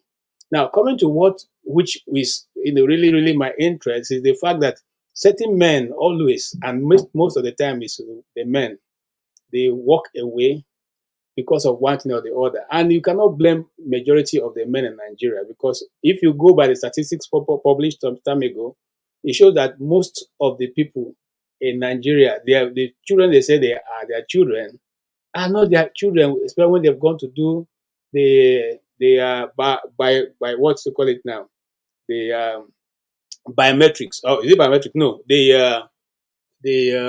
okay, you know what I'm talking about. When they've gone to do that in the hospital and they found that the DNAs don't come out the same thing with. Yes, the DNA. Yes, I know what you're saying. So now, but here is the case. In the case you have presented, and this question is quite sympathetic. I'm sympathetic towards the woman because she has struggled. And I know I had a friend. She's late now. When we were growing up, the same thing happened to her. Beautiful, beautiful thief girl, and she got involved with a guy, and he was planning to marry her. At that time, she had plenty of suitors. I mean, she was so pretty, and this guy kept insisting that he wanted to marry her, and she followed him, and eventually she got pregnant, had twins, girls, and the guy in her now said to say, "Oh no, it was not only me, or you had other people, so I will not take responsibility for this." And you see, as things will have it, the ladies came out not looking like their parents, the twins, they are looking like their mother, almost like a carbon copy of their mother. But the guy did what? He was able to escape from that thing. And the lady went on to suffer training them until eventually she passed. Now, why am I saying that? I'm saying that to say that most times these things happen and it goes without, most times it goes without anybody checking it. But this is what I will say. Despite what all of the people have suffered, whether they are the men or the women, at the time of marriage, so if the girl or the man has grown up, here's what I will also say. Most of the time, if it's a man's child, a boy child, most times they will ask because in the midst of discussing with their friends, some of them who know the story, especially if you are from Igbo land, like where I am from, most times when you are having time or chatting with your friends, and it gets to a point where you're overpowering them, they will call you, look at this one who doesn't even know his father because they know the story of your mom. So most times that pushes the men to want to find out from their father, from their mother, who is their father, or make them to go search out who their fathers are. Then the woman, it's not really a big deal because the women are they're obviously going to eventually leave the house. So most times that is not really a problem to them because before you know it, their address is changed and their surnames are also changed. But here is what I will say. Because the children have come to a point of no longer being referred to as a child, you can have a useful discussion with your child. Okay, my dear, this is the situation I had with your father. And this is how we went, and this is how we went, this is the road we went to. At this point, you have to make that decision yourself. And do you want this man who has run away from you, be the one to walk you all down the aisle? Or do you want the person who has paid your school fees, fed you, made sure that you become who you became today to walk you down the aisle? That decision should come from the lady. That way, you are not putting yourself in danger because that decision will always be hers. Just in case it's referred to tomorrow, you say no. You So too. when you say the decision should come from the lady, are you talking about the lady that gave birth to the child No, or the child the in child. question? Yes, the child who is now a lady now, because she's a lady to Okay, be married. She should be mhm. able to decide on which part of the eye she's going to stand. And if she decides that she wants the father, with the biological father, to walk around the eye, her mother should also be able to accord her that And respect. accept it. And Yes. accept it. But Yes, if I she agree says, with you, sir. okay, me now, based on what you have told me and what I've seen all through this my schooling, I eventually get to this point. This man, yes, is my father, but I don't want to have anything to do with him. I want this person who have taken care of me to do that. That also should be respected by the father who has all of a sudden showed up now want to claim to be father. Father So, simply Uncle KJ, what happened in Igbo where they say, Omenala, Chukuna Kai, or Wuganaya? They will say it's not the father, that the no, bride price will no, be paid to the. So, no, in that case, what happened? no. In my own part, Omenala is Omenala. Omenala doesn't mean that if your Peking, if you run away from Peking when it comes time to enjoyment, even the elders will skate up and tell you, this one will not happen. You know, this child say he doesn't want you there, and that's all. And I'll give an example. Well, this is a little bit different. When my dad passed, one of his uncle has always fought him all through his life. And Omela simply means that he should be there. But we'll call the elder and say, we don't want this our uncle to be present here. And this is what we want as his child, his children. And the elders went and told him, say, okay, this man's your brother's children say they don't want you around. So stay in your house. And we asked them if that is against the law. They said no, it's his people's wish, and it has been to be granted. We saw how he was always against your father. So in my own tradition, part of the Igbo land I came from, sometimes they defer to what you want, not necessarily following the tradition as it is. So if the daughter gets up and calls Umuada and say, look, this is how I have, this is how me and my mother have run this race to this point. I want to give my mother the honor of being the one to choose who should walk me the aisle. They will allow it. They will not say, the only thing they will do is that whatever is the belonging of the man, the father who is the father, biological father, will be extended to him. But the part of playing that role on the day of the marriage, he will not do it. They will not give it to him. I don't know if you understand what I'm saying. I That's understand what you're saying, Uncle KJ. It perfectly makes sense because from an Igbo culture, I really understand. That's why I said Omenala. And this even extends to the point of, let's say, death or something. You know how our tradition and what you said makes sense, where the child in question will say, whatever my mom wants. And there's something in Igbo, I say, what will yes, happen? yes. And they will come out. She'll say, this is what she has decided. And I respect that whatever the child decision is, if the child said, oh, my biological dad should be the one to walk me down the aisle, it shouldn't make sense to me and you. It makes sense to her. Leave it alone. Follow what she said. I agree. Simple. Thank you so much, sir. I can Thank unmute your next, sir. Thank Okay, you. thank you. So let me start with the last, then I'll go to the video that you played So did earlier. you understand the Yoruba video? Did Tokpa explain it enough so that if you want to talk about it, you know what you're talking Yeah, about? not fully well, but I think I have an idea. Okay, hold on. Tokpa, can you explain, please? It was just a case of drama between three or four women dragging one man. Oh Lord. The man. Okay. No, Tokpa, you need to say what they are saying. No, you're not saying one thing, which is the issue. They were Tokpa, this saying is what anything. when we discussed this video, I told you the problem I had with this video. This woman has no business putting her hands on that man when that man was walking away. And she was screaming, that is unnecessary chaos. When a man is mad, if that man just hit her palm, she will fall down, and tomorrow now they say is abuse. Say it the way it is. That's why I said Ekene is asking, we don't know the behind the story. Why I requested for this video to be played. Yes, it's the women's segment. We have a balance where men can come as well and earn and express what they don't feel is right that our women do. And that's why I requested for this video to be played. What she did was so wrong. In the diaspora, some of our women abuse the privilege they have as women in calling 911. All in the name. Look at, she kept dragging the man. The man's glasses fell off. She tore off his shirt and said, "Oh,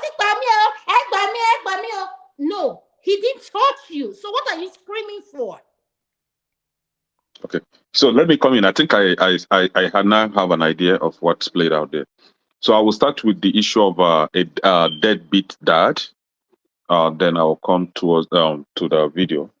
So if what Tobe said was actually what happened in a situation where you impregnated a lady, and then because you are not prepared maybe to take care of a child, you tend to run away and abandon the lady with the pregnancy. This lady go through the suffering and toils of getting, raising a child. And maybe she later got married to another man. And from my tradition, if you are getting married to a single mom, they may give you the option of getting married to the woman and also having the baby as yours, taking care of the baby as yours, or just getting married to the lady, not Sir, can having the baby please as let me yours. make So we sure our have viewers that are tradition. understanding what you're saying. If you are marrying the mom, you are inheriting a child. Is that what you're saying? Yes, you may be given that option to inherit the child or not. So if you choose to inherit the child as you are getting married to the mom, that child becomes yours.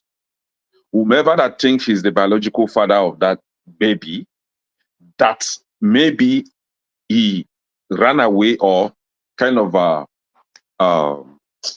decline responsibility or refuse responsibility of taking care of that baby. If that the lady's family unanimously agreed that the prospective son-in-law should also inherit that child, you have no right to come back for the baby again. You, the biological father, the baby is no more yours. However, from my experience in life, I've never seen a man, maybe it's happening, but I've never seen a man that reject his baby. Maybe for the shock, for the shock of not being prepared to take care of a child, he might try to run away. But at later age or later time, he may come back trying to take care of this baby. And because this is ex-girlfriend or ex-wife or ex-girlfriend in most cases, is still embittered against the guy, she may want to deny him the responsibility of taking care of his child. She might even go as far as lying to this child that the father abandoned him or her. We've seen a situation where a mother raised the child as a single mom, lied to this child that the father is a deadbeat, he has never taken, asked about him and all that. And when this child grew, he come in contact with his real father. And then the real father told him the truth, how he has been trying to take care of him, how he has been sending money on a monthly basis, yet the mother will refuse him to take care of, to come physically to taking care of him. And he wouldn't want to go to the court. He just left her to be the one going to court, whatever, but he has sworn that he will never take her to court. He decided to take care of his child in absenteeism, like he wasn't showing physically, but money aspect, he has been sending money. So he has to prove to this guy, brought out proofs that he has been sending money, and this is what happened. And the mother, finding out that this child has a connection with the father, she was so angry that she threatened this child. And because of that, the child left the mother and went back to the father. So we've seen that situation. Now, coming back to the issue of divorce, the high rate of divorce among Africans and especially Nigerians abroad is getting Please, out where of did hand. you get divorced? We are not discussing divorce. I don't understand. No, what I'm coming now. Something led to that. Going by the video you played now, if that man that I've seen to be a victim in that video, decide to go to court tomorrow, or maybe through that video, through that incident, the woman decides to call police on the husband. That may ultimately lead to divorce. So you are making a video, you are the one beating up a man, you are the one holding him, and you are the one shouting, "Eba mio, Eba mio." You are the one trying to get some evidence against the man, when the man was just trying to run away from your troubles. So you see, when they are in Nigeria, they are better behaved as wives. They know their responsibility. They know their duty post as wives. As soon as they step their foot abroad, they become the husband overnight. They want to ride you. They want to tell you to sit here. They want to tell you the kind of people you associate with and the kind of people you don't associate with. They want to tell you the kind of friends you keep and the kind of friends you don't keep. Look at the woman you went and married from her father's house. Probably one hungry village girl that you went to marry will now come to tell you how to live your life because she's now your wife. And because maybe the church told them that husband and wife have become one, they are the same level. Now she should now rub shoulder with you. And then she found herself in a country that supports stupidity. Stupidity in the sense that giving women right over their men. This is not our culture. And I see a cultural conflict here. Yes, in abroad, there are responsibilities. The man must provide.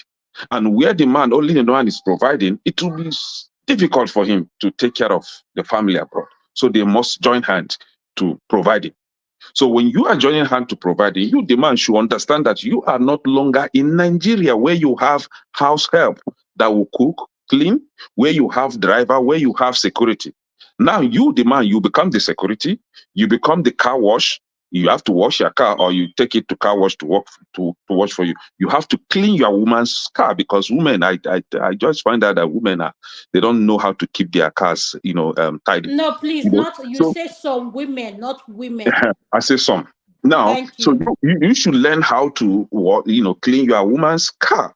I don't want to say wash dishes or wash plate. That one is something that you must learn how to do too as a man. Do you understand? You must learn how to take care of your babies. The omugo thing that we have in Nigeria, where when your wife gave birth, your mother-in-law will come for omugo. Sometimes your mother-in-law will be denied visa to come. Then you should be the one to do the omugo. All right? Nobody will help you here. Nobody saying your papa. So you should learn how to adjust so that you are not, because you are not longer in Nigeria where the culture favors you. But you are in a country where the culture doesn't care who you are. So you have to adjust and play by the culture where you find yourself in order to keep your family together. Because if you don't do that, you are heading to divorce. And that was why, and that was why I made mention of divorce. Because these are the kind of things. There was a video of a lady that was grabbing her husband. She was the one hitting on her husband, crying, calling 911. She was on phone, calling 911, crying, not knowing that her son was doing the recording. She called 911, police came. Yeah. And what you're saying is true because there's another video coming up. So you might want to hold off on that so that you will. Yeah, thank you so much. I'm going to go to Man of Prestige. Man of Prestige, welcome to the show. You're next, sir. Thank you, sir. Yeah, good evening. I just found out you're all on the platform, although I just got back. So there was sir. I don't know exactly what the subject is, but if I have to go we just played a video, and before you go on that video, Electricity, could you please play the last video before you leave? Thank you. So that way we can all grab it on together. I have heard again, they have told me again, that 85 to 90% of Nigerian nurses in America are single mothers. They said because when they become nurses, their husband is not more good enough for them. They want they're higher than their husband. They want to now live independently. I don't know if there's a WhatsApp group or there's this group that they used to join. That once they join it like that, their shoulder will go up. Let me go into this story real quick. This one that they use as example for me. They said this man drives Kabi, he drives Uber, right? And he brought his wife from Nigeria. That's what I'm saying. Even the ones that they married themselves here, or they brought themselves from Nigeria, it's always the same thing. He brought his wife from Nigeria, and when the wife came, he said the wife must go to nursing school. He sent his wife to nursing school for 4 years. And during that time, he was the one paying mortgage, he was the one paying utilities, he was the one paying all the bills, he was still funding the wife's schooling. on top of it, because the wife did not qualify for some loans, but they got some, but they still have to pay out of pocket for some of them. So he was still the one paying, and he was still giving the wife allowances every week or every month and all that, just for wife to graduate, and she thought she had arrived. Moti arrived, Joe. I'm now with us. I cannot be dating a man that is driving Kabi. The man was driving Kabi when you came home. The man was driving Kabu when you met him. The man was, because Kabu was not enough, the man had to take a night shift of security, making 2 jobs, just for his wife to graduate in nursing school. Wife, graduate school, nursing school, talking the wife, wife now said, no, you are no more good enough for me. That was why the wife said, no, you cannot date him again. Thank you so much. Mind of prestige. Hell, Chineke Nandi, aka Nos. Oh Lord, I don't like speaking on this subject. But let me say something. What is this thing about the nurses? I mean, it's not like they make the most money. You won't understand. You won't understand. No. What is this epidemic we have about people? Jesus Christ! I'm trying to understand this nursing toxicity we have, in reference to Nigerian women. Yes. I mean, it's not like maybe they work 2 shifts, 3 shifts, make some reasonable amount of money. It's not like they make. Okay, go ahead. Let me give you let me say so that you understand. This is the problem I have. We have great nurses of Nigerians. They have even association, they have club, they have whatever. And we have MPs, great, intelligent, they know their job, they are focused, everything. But this is the problem I have. Some of them tend to live above their income. And I say one thing, I'm saying this, maybe I'm old school. Social media is the worst thing that happened to this generation of nurses. Someone will go online, Facebook, you see them. That's why you can never, all this social media nonsense, I don't have time for it. They will be keeping up with who is not keeping up with them. Nurses, with the Jews, right? Yes, a lot of our nurses, you see them in night shift. You see them, a lot of them work more than they live in the home they live in. They always live above their income because they believe that, oh, I'm an RN, I'm this, I'll earn this. But they forget one thing. You have to be healthy to enjoy those wealth you are accumulating. And I have to be fair to make a balance here. Why is it that a lot of our men, if they want to marry now, they are looking for nurses? Is it that everybody wants to marry nursing? Is nursing the only job in America? So I think nursing is easily. Like we have a lot of nurses in Nigeria already. So nursing is easily to assimilate and come here, and get a job right away. But man of prestige, if you want to be honest, like my brother always say, nurses back home, their records are bad. Right. They are not good. Their records are not good at all. You won't see a man get up back home and say, I want to go marry a nurse. Those that marry and they will fight the part to come here. No, let's say the way it is. I'm not acting nursing, because I'm just saying it the way it is. And they come here, they file those papers. She says something which we all need to pay attention to. We have a lot of nurses, African nurses, who are single mom because they feel they can do it all. They're making a certain amount. They don't need the man. And I always tell people, no matter how much you earn, if Kamala Harris is married, and that man is a man, trust me, there's nothing like robbing a man at night. That pillow will not give you that comfort. So let's be realistic. Tell them, madam, tell them. Yes, let's be realistic, because all this thing about nursing, let's be realistic. You're lying to yourself. So I think this is one thing I hate that is happening to nursing. We are trending when it comes to men who kill their wife.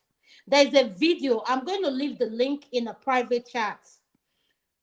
This man has posted in a month 3 nurses that were killed.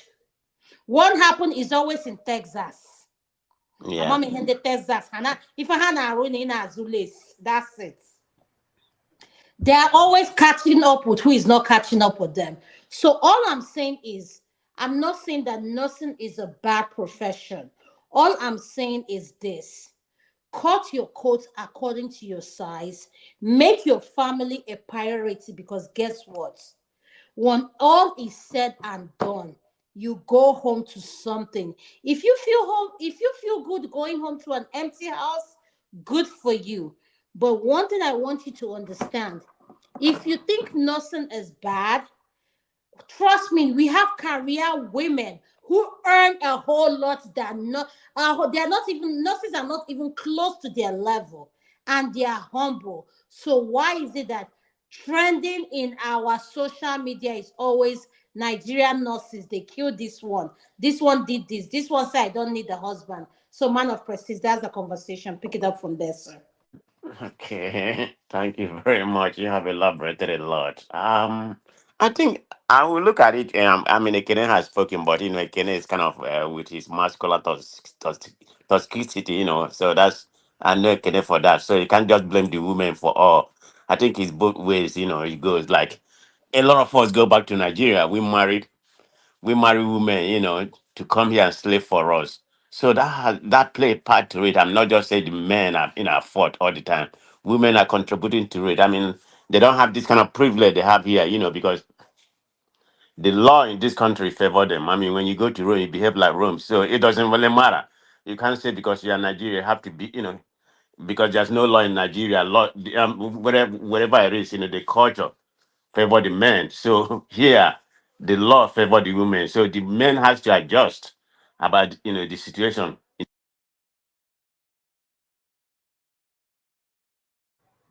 Man of prestige, are you still there? I think we lost him. He just went mute.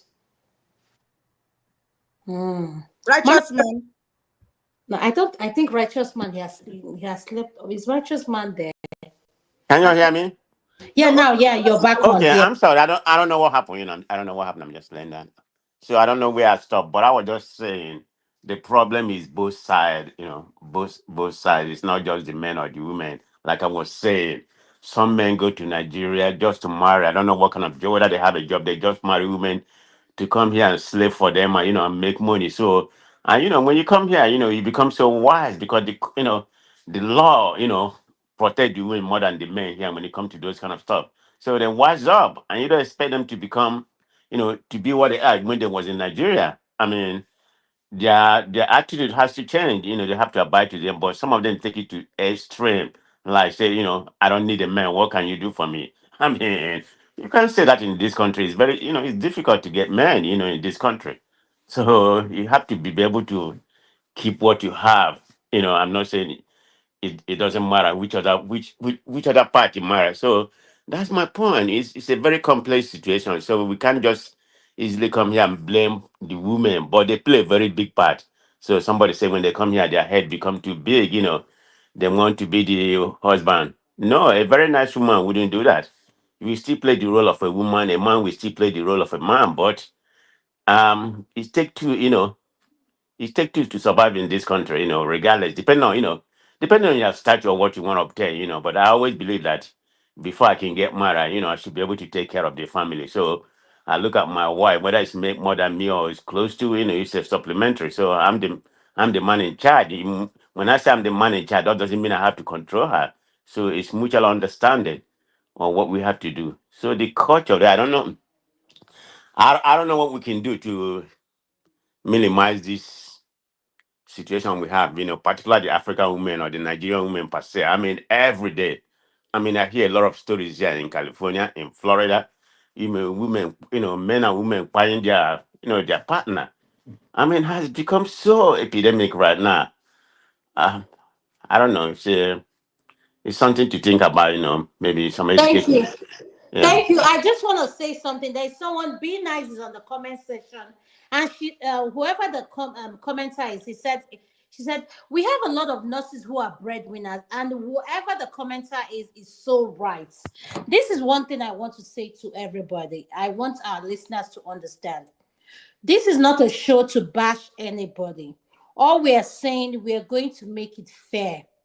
And Ekene says something that when our women come here, they become in what position, they now think they are the men because they earn a certain bracket of income, and you have here where the law favors them compared to back home. So, and he said something that we all need to listen to. America doesn't care how much you earn. Two of you have to make it work in order for that family unit to work out. Whether you want to humble yourself, or I always tell people, whichever one you choose, America will help you promote it. If you say you don't want to humble yourself, America will say, I will help you not humble yourself. You will find yourself where those people that don't humble themselves find themselves. At the end of the day, my advice to everyone is, it takes two to tango, and it takes two to create a family. If you know you're not ready for something called family, don't dive into it.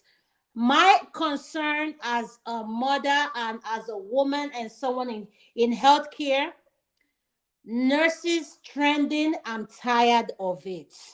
Nursing, nursing, nursing, nursing, nursing, nursing, nursing, nursing, nursing. And I always say this, why is it that, why is it's always nursing? Can't we hear something else? It's always nursing. But at the end of the day, I come to realize one thing. Our people put more money a lot of the time before themselves. A lot of our women, including men, a lot of our men are overworked. But I always tell people, always put your peace of mind above any income. There's nothing opening up your door. I was running late to this show and I open up my door. My dog, she just follows me around. I'm like, she's driving me crazy. And she starts following, like looking at me. There is nothing like peace of mind. No matter how much you earn, you want peace of mind when you come home. And we need to realize one thing. Home is far away from us. So at the end of the day, if you come to this country and you say you want to be this, America is a land of whatever you want it to be. So let us remember one thing. If you die today, you're not going to die with your profession. Your legacy is what lives on. So I just want to remind our women, take our time for yourself. Communicate with your spouse. Do not do more than yourself. And all these men marrying the nurses, don't go and be carrying projects and tell your wife you'll be taking these shifts. Let's finish the project. You too, if you think it's easy being a nurse, Igakwa nursing school. You go to nursing school and become a nurse. We have a lot of our men who are nurses, or great nurses at that. But where they nurse well is when they come to home wine. Those that know what I'm saying, they know what I'm saying. So at the end of the day, we need to be realistic. I'm just tired of us trending when it comes to social Can I say something, Adama? Yes, go ahead, sir. Yeah, I mean, you just made a very correct statement about what he said, because I had this story. I think it was, I don't know if anybody here heard about this story. It was this nurse in New Jersey. I've forgotten her name. I mean, she died, in her home, and she was there for almost about 2 or 3 days before they find her body. But the problem is that she walked all the time. I mean, she's single now. I mean, I think she's like, she was like about 50 or whatever. Yeah, but she was working all the time, 2 or 3 jobs. Nobody see her. She does not have time for herself. She just walk, walk, walk, walk, walk. And she died from a very simple complication if she has taken care of herself. So that goes to show exactly what he was talking about. You have to take care of yourself. Everything is not about money, money, money. I mean, it's good to make money, but you have to be very wise, in doing that. Thank So you. can I Yes, weigh in on this? go ahead, Ekene. You can go in. Okay. Let me make sure Ed is there. So Ed, do you have something to say before I go to you, Ekene? Ed, do you have something to say? Let's again go ahead first. Okay, good. Thank you. okay. So Adam, I will start off from where you ended your speech, that some men are good in nursing wine. And I agree with you. And I think it's a good thing for a man to know how to nurse wine. Because if we don't, the same wine you will be shouting, oh, we don't know how to nurse them. So it's good to know how to do that. But the thing is, like somebody said it here, that some of these men, and I will center my talk on Nigerian men, they tend to run to Nigeria to marry nursing students or nursing girls or nurses, bring them to America to become nurses because of money, not because of love. And my definition of love is very different. When it comes to love, I think it's all centered on respect and concerns, for one another. You respect one and you show concern over one's life, life in general. I don't think you may want to even think of buying the person, because some of these men, they will go marry them, come for money making, so that she will become his money making machine. And when he is disappointed, or when his aspirations are not forthcoming, he becomes so angry, and before you know it, he buy the person. Let's even assume that she provoked you, or she caused. What kind of provocation that would lead to you taking up arm to hurting the person you call your wife, or the person you call the mother of your children? I don't think there is that stand love in India in the first place. Now, I don't want to blame the men alone, because in as much as we are blaming the men, some of these women are even doing too much. Just a few months ago, or a month ago, the UK Metropolitan Police had to urge Nigerian women to stop calling police on their men, or to stop sending their men out of the house.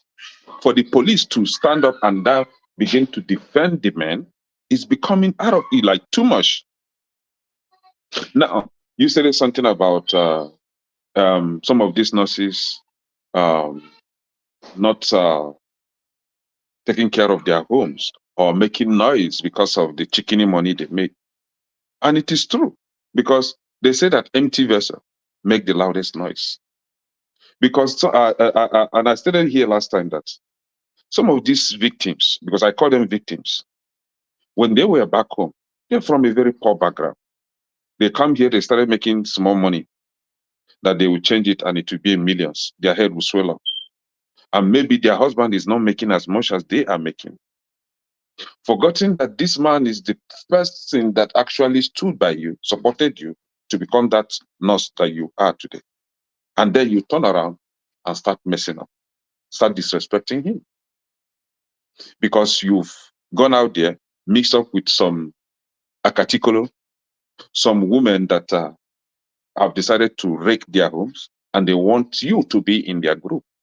They talk to you, tell you what your rights are that you don't even know that you have. And you come home with your swollen shoulder, you want to prove to the man that now you know your rights. You flex those rights and the man send you away, or you go to divorce and you pack and go, leaving the children to suffer. Because whether you like it or not, the real people receiving this nonsense are the children. They either grow up without their father or without their mother. They either grow up, or they will grow up in a family that are not together. The father's influence is not there 100%. The mother's influence is not there 100%, even if the mother is the one with sole custody of the children, because now she has to work extra to taking care of these children. So she will be absent in their life growing up, especially in their formative stage. And now, what are we going to do about this? How are we going to educate our people to know that it is not all about money? It is not all about positions. That the day you made up your mind to marry this man is that day that you surrender whatever authority that you think you have under his. The day you made up your mind to marry this woman is the day you now decide to have her own comfort, our own happiness to come before yours. And maintaining these two responsibilities from both ends will give you a happy home. And if any of you is lagging on his responsibility, You, the man, loving your wife, making her comfort to come before yours. And you, the woman, surrendering your authority for this man. Any of you that refuse to do this, you are simply jeopardizing not just your happiness, but that very household. Even if you don't have children, you will find out that it is in this America that once you are divorced, those men that were coming for you when you are still under the roof with your husband, when you are still married, telling you how beautiful you are, how they are going to take care of you, and you Thank you. wreck your home, those men are going to abandon you. And Okay. before they abandon you, they will pass you around like football. When they finish passing you around, you end up growing old alone in the house, and it is not good for your health. Thank you. Thank you so much, Eken. I respect what you said. And at the same time, I just want to say something. Marriage is not a do or die affair. So we need to stop making it like marriage is a do or die affair. So at the end of the day, you need to live for yourself first before your children. You cannot give what you don't have. So I don't believe in people staying in marriage all in the name of children.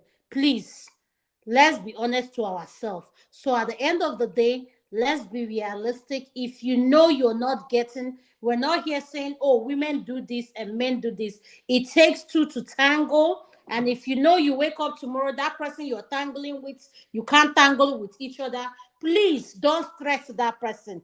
Like Chimamanda said, we have so many beautiful people in the world that can put up with you. It doesn't have to be that one person. And it's up to you to find that person.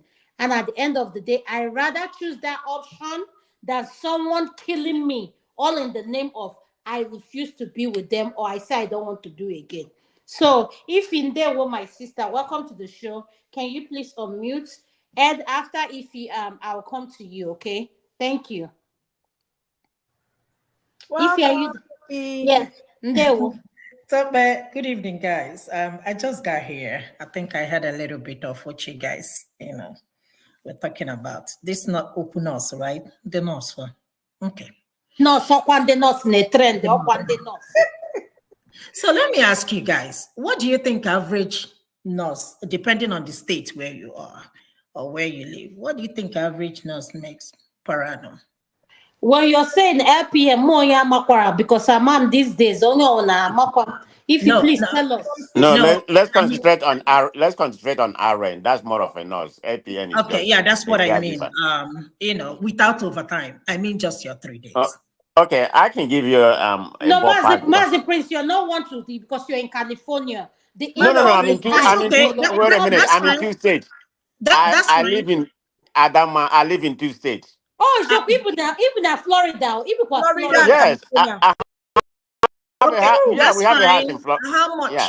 How much? So I can give you a ballpark. So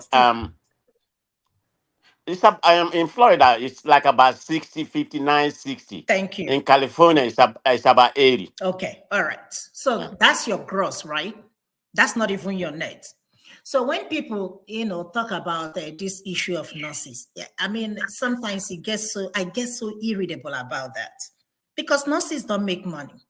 If you don't work at least 5 days a week as a regular bedside nurse, you're not gonna make no money. God bless if you. Don't work 5 days a week. For you to please, go to, thank listen, you. let me tell you, as a new nurse, when I graduated, that was about almost 14 years ago, right? My starting pay was $26 and some change. So my first paycheck as a nurse, I'm just telling you, is about $1,200 and maybe almost $1,300. And guess what I did? I used it and I gave it to as my fruit or whatever they call it of seed. Anyway, that was fruit. I took everything and gave to RCCG.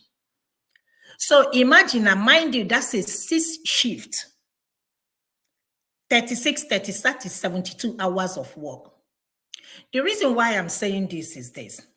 The only reason people even talk about nurses is because they sleep at work. I have friends that are doctors, pharmacists, they're not making noise. They don't sleep at work. just like nurses. Doctors, they don't even these doctors here even talking. Ada, let me tell you something. Let us be realistic. When I used to do 2 hospitals, right? I would go here and say, Dr. Smith, what brought you here? If you what brought you here? They are jungling from one hospital to another. How much? God bless you. Yes, my even a family physician. How much did they make? They don't make that much. But this issue of nurses is because they will work 5 days a week, 6 days a week, 7 days a week, just to make money. When you're talking about, people buying their wives and all that stuff, I think I've said this to you before, Adama. My cousin was one of them. He actually went to jail. Yes. I told that story. Yes, you have. Today, guess what? That the same wife did not stop. She be starting, or she already started her residency somewhere in Arkansas, because she did not stop. So when you talk about marrying a nurse, there is nothing wrong with you going to nursing school. I don't think there is anything wrong. If you truly want to marry a nurse, go to nursing school. I remember what my friend told me here, Queen. She's in Maryland. She said the day she stopped doing overtime was the day her husband came back from work and asked her, she didn't go to work. She said no. She said, why? Is there no overtime? That was the day she stopped overtime. She said, what? Yes. I can't believe that. Is there no overtime? She said, Ify, that was the day I stopped working overtime. Mind you, they both came here together. Both of us studied accounting in UNN, and she came here and went to nursing school. So why did her husband not go to nursing school? I don't have no problem you marrying somebody, but don't let that person be your bank account, your ATM. Don't let anybody, including man or woman, be your ATM. Husband and wife, regardless of who you are, what your profession is, you're supposed to do things together, right? But don't go marry somebody because of their profession. I've seen it. But Ify, why you're saying that, I just want you to be realistic. Why is it that we have a lot of single nurses in the diaspora? Okay, let me tell you something. I have a couple of friends that are single, not by choice, but just because the issue their husband brought them from Nigeria, and now wants them to, I will be in charge of the account, or I will be the one running the house while you go to work. One of them, her husband is a CNA. That's ATM. ATM. Okay? And this man opened his mouth and told this girl, anytime we start joint account, that will be the end of the marriage. She called me the other day and said, all this thing this man is talking, let me show you his paycheck. I said, CNA. He's not even making up to 600, 600, and 700, 4 weeks. He's not even making up to 3,000 with overtime a month. But this woman is constantly pulling out 4,000 every 2 weeks. That's 8,000, right? You went and got a brand new truck. You did not agree with your wife. The money you got from income tax, you use it and made a down payment. You did not agree with your wife. It must be your way. If it is not your way, it's not going to happen. Why? Oh, I brought you here. I know the reason why I brought you here. This is what a grown man is telling a young girl who he's 56 and this girl is about 38. Or he's 58. So what am I trying to say? In every marriage, there is an agenda. If I come to marry Adama now, Adama comes to marry me, there is an agenda. It's either for love or for financial benefit. It should be there for one. So we need to stop this. There is no money in nursing. If you don't work 5 days, you're not taking nothing home. Go do your 3 days. Cut your coat according to your size. You must not carry Chanel purse. You must not drive Mercedes. You must not drive Range. That's the reigning thing now. You cannot afford it. My uncle said something. When you start relying on overtime, that means you are living above your means. If you can ask something, I had people in Georgia, in Atlanta, if you don't drive Mercedes, you all are nothing. Man of That's God, what if Atlanta is good, go to Texas, then you can talk. I don't they, know they about. only drive Mercedes. They don't drive BMW or any other car. I said, what is it about? Go ahead, if I just want to know what Let I me know tell you about. something. I call it poverty mentality. When you are paying a car note, you will have to work 5 days in order to pay a car. You are living above your means. So why should people be bent on, I must work 5 days in order to live in a big house that you don't even sleep in? You have a house here, you are paying a mortgage, you are building a house in Nigeria that you're not even sleeping in. And your husband, the same girl, told her husband, oh, we're going to build a house in the village. Why can't you build a house in the village? Why did you come and marry the girl? You should have done all these things before you came and married the girl. So, I mean, I'm not trying to defend anybody, but we have to understand we have one life to live. I know we have to support people back home. Sometimes you listen to them. We have a lot of responsibilities. But let me tell you something. If we are not here, the people back home must surely survive, with or without you. When my father passed, I thought all of us gonna buy. But today all of us are alive, healthy. None of us buy. Because it feels like without him, we will not survive. Everybody survived. And we are still surviving. So let's leave this notion of nurses. You can never hear doctors, or pharmacists, or IT. IT is even make more money than nurses. And you still don't hear them. The only difference, working as you can always get a job anywhere. If you quit your job today, you find another one tomorrow. That is it. Other than that, they're not making anything. You say 60-something thousand. By the time you finish paying your tax, it might be 40-something, to go home. Your net this thing. What is 40-something thousand in America at this point? If you have a mortgage, you have children. Thank you so much. Your point makes a whole lot of sense. Stop all this nothing thing, I beg. No, if I say it's pilots now, I've told everybody, respect yourself.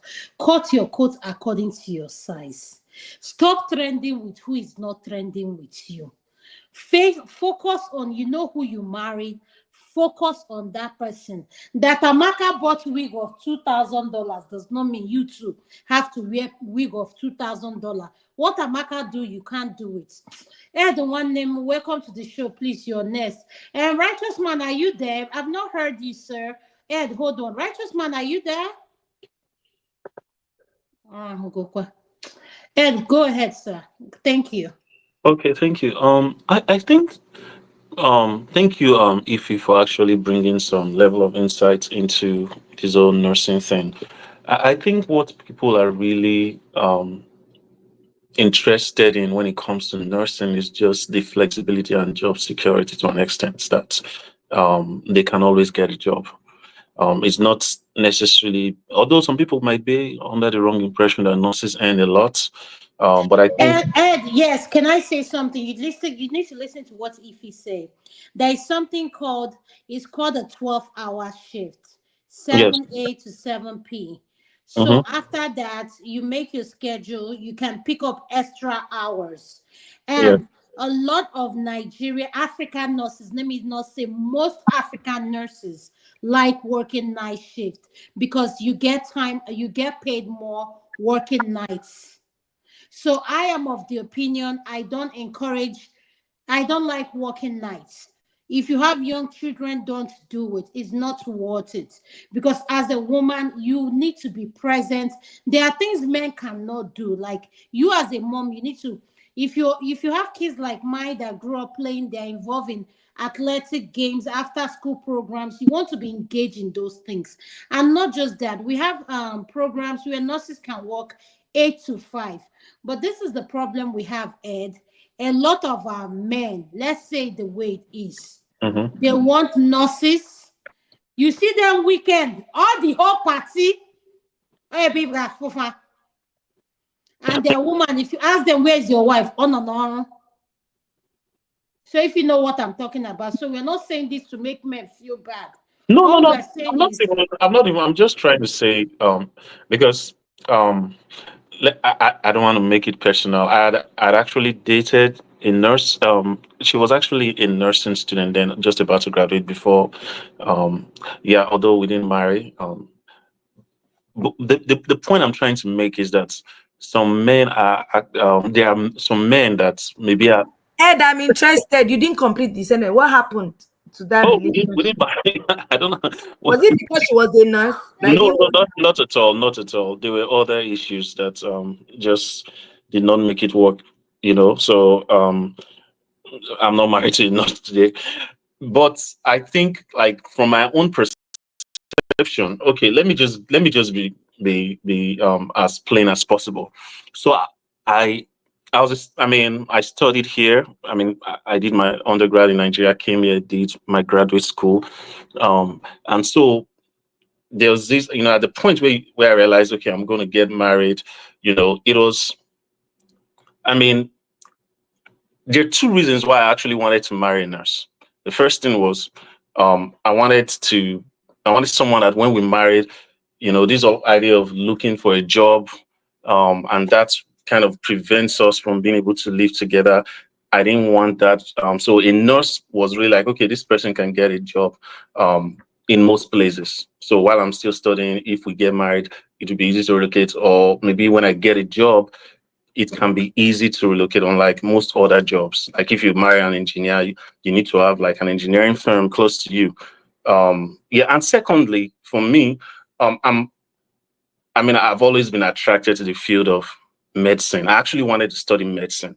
So I'd always wanted to marry someone in the healthcare sector, just because I really have a lot of respect, and it's something like, maybe it's just like my personal inclination to want to have some. I like to talk to people in that medical field, but it didn't happen, and I didn't marry a nurse, even though I married someone that's also in the health line. But that's for that. As for why this whole issue of men, buying the African women they bring, I think a lot of this. I don't want to accuse one particular side of really being maybe the culprit or the victim. It depends. You have to analyze situations on a case by case basis. It is true that maybe some women, they come into this country, and when they come, they get used to the system and decide to, because they are in a place where they are more financially stable, they make demands that their husband might not be able to meet. That's one side of the story. Another side of the story is that some men actually go into these relationships with nurses, especially the ones they bring from Nigeria, as a way to secure their financial future. So it's like you're outsourcing your financial future to a woman. That would definitely backfire. I've seen guys who came to the country and they don't do things to improve themselves, and they just decide, okay, let me go and marry from Nigeria, bring the woman, this woman starts working and making money, and that secures the family. I just feel like that's a very wrong approach for any man to do. I've seen cases like that. I personally, at the time I told myself I was not going to go to Nigeria, and this was the reason.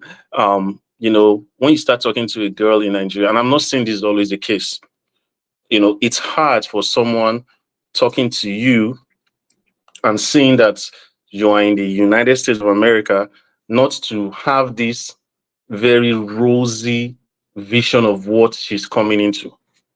But I knew myself, I was just a graduate student, a bloody graduate student. Quick pushback, Ed. Okay. The same way you're thinking that way, I'm looking at it that you were also calculating when you were thinking at the time you were planning on getting married, that you're looking at, the nurse, the schedule of work and all that. You were also calculating the transaction. That's how I see it. No, but it's not necessarily a transaction. It was an honest, even the Bible says that when you want to be involved in a task, you have to really be to assess the situation. So for me, it wasn't because I was going to rely on the woman's finances. I wanted someone who would raise kids together, who would have a family life together. So Ed, can I ask you a personal he has question? to be a nurse, right? No. He said he's not saying. Doctor, you're not listening to what he said. Listen to He me. said he likes people in healthcare. My Yeah, question for Ed is that's been calculating, in my no, opinion. you're not No, listening to my concern for you, Ed. At all. Ed, my question for you is: you are here in the diaspora. Mm-hmm. Is it that you didn't see women among where you are that you Oh have no, to I'm married to someone that I met in the US, so I was coming there. I was coming there. Smart guy. No, I was married. I'm saying that I had to make that decision at a point because first, I mean, I was dating someone before I came to the US, and that relationship ended almost immediately I came because I mean I don't want to go into the details of it. So and I didn't have anybody that I knew that I could say, okay, this is someone I know in Nigeria that I would just go back to and say. So Ed, sorry, we're not putting you on the spot. Doctor said you are being calculative. Why is it that our men? Why do you think, being that you've been in that position, why do our men seek for spouses back home instead of looking at around the area where they've lived and shop? You know, I believe in shopping in where your be shop around where your family, right? Like your area. I agree with you. But I think it's also two ways.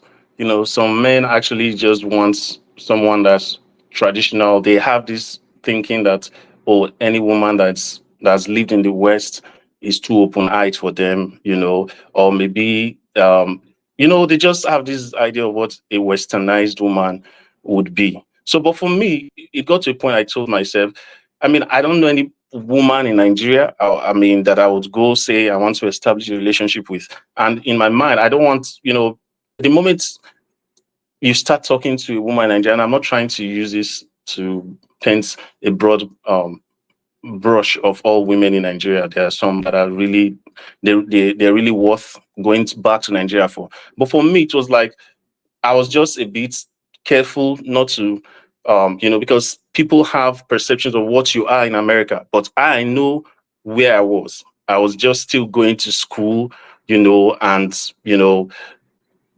I just didn't want to kind of maybe start establishing a relationship with someone in Nigeria. And that person had expectations of the kind of life they were coming to in America. So, but by God's grace, it worked out that I found someone in Nigeria, in the United States. But I won't blame people who want to go to Nigeria. But I think most, or maybe some of the time, is just this whole issue of some men, they, especially the ones that go to bring their wives to come and train, is if you're not developing yourself and you're wanting to depend on a woman to help you secure your financial future, that's wrong. But having said that, I still feel there is there could be a valid reason for people to want to go to Nigeria. The first thing, I mean, I don't want to really, divert the topic. We also know that, especially for us that studied here, when you're a young guy studying here, you meet Nigerians, Nigerian Americans, and all of that. And you probably, you have a future. If you're studying here, I believe you know what you want in life. And you start relating to some of the ladies that are born here, and the first thing they start thinking is, okay, maybe this person just wants to use me to get paper. So a lot of guys, it is true. I'm like, you see why you see Ed, you can see you're calculating. I'm being honest. What I'm saying is yes, we're being honest. You're calculating, and I'm not blaming you for that. I'm saying what people think. You are trying to accuse me. I'm not saying what I did. I'm saying some guys would go to Nigeria because of the frustration. I have friends who probably tried to marry or tried to date the African or Nigerian ladies around them. And the whole idea that these ladies have, probably because that's what they've heard is that, oh, this the first thing they want to ask is, oh, just say get paper. It's just not paper they look for. So because of that, some guys just get frustrated because like it gets to the point you really realize who you are. Maybe you are studying to get a PhD and you know that you have a future. So should you now have to now be like bending yourself over backwards to impress a girl that's your intention is genuine? So some guys just like, to hell with it, let me go to Nigeria and look for someone. So those are some dynamics. I mean, I've gone through this because I've gone through, I mean, I've studied here for a long time. Now I'm done with my studies. So I've seen all of this play out. So this is not necessarily my life experience because, as I said, I didn't marry someone from Nigeria. I married a Nigerian, but we met here, if that makes sense. Thank you so much for answering the question. Uncle KJ, I'm going to go to you. What is your opinion about nurses? Adana, could you please send the link? I'll send it. The link has been sent. Yes, it's been sent. Uncle KJ, what is your opinion about nurses? Why do you think our nurses are trending in United States? I mean, what do you think is the problem?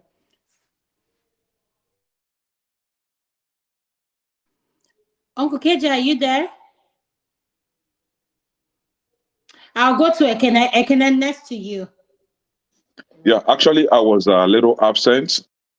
I don't know. Are we still maintaining the topic? We're maintaining the topic about nurses. Why is our nurses trending? Why do you think our women are singles? Why do we have a lot of single nurses? And why is it that our men are not, they want to marry a particular set of people? So that's what the question is, yes. Okay, actually, the idea or the notion that some men or most men... Ekene, sorry for interrupting you. Before you speak, did you hear what Ed said? Ed said for him that went to school here and met his wife here. So for him, you know, when you want to date a woman here, I know what Ed is talking about. Women will like, you're marrying me because you need papers. And I was asking him, why do our men go back home to marry? You know, so can you elaborate on that? Why do our men feel that the men marrying them here? I was one person that felt that way as well. Like, you're marrying me because you want to get your papers. And I always say to people, and when I had two friends who married, and I said, whether you give that person the paper or not, God will always put that person, God is using you to make sure that person has their status here. So why do you think our men go back home to marry? Now, this is the spine, the spinal, I'm throwing on the wheel. Why do you think our men go back home to marry instead of looking at the environment where they are to marry someone from there? So you can pick it up from there. Thank you, sir. Okay. The idea of men going back to Nigeria or going back home to marry, I think is on a personal basis. Because some men would think that the women back home are more modest, more respectful, and maybe somewhat innocent. So they tend to marry those that can still give them some level of respect, or those that can live modestly. That idea, I think, is very wrong, because most women or some women back home are as bad as the women here, if there is anything like that.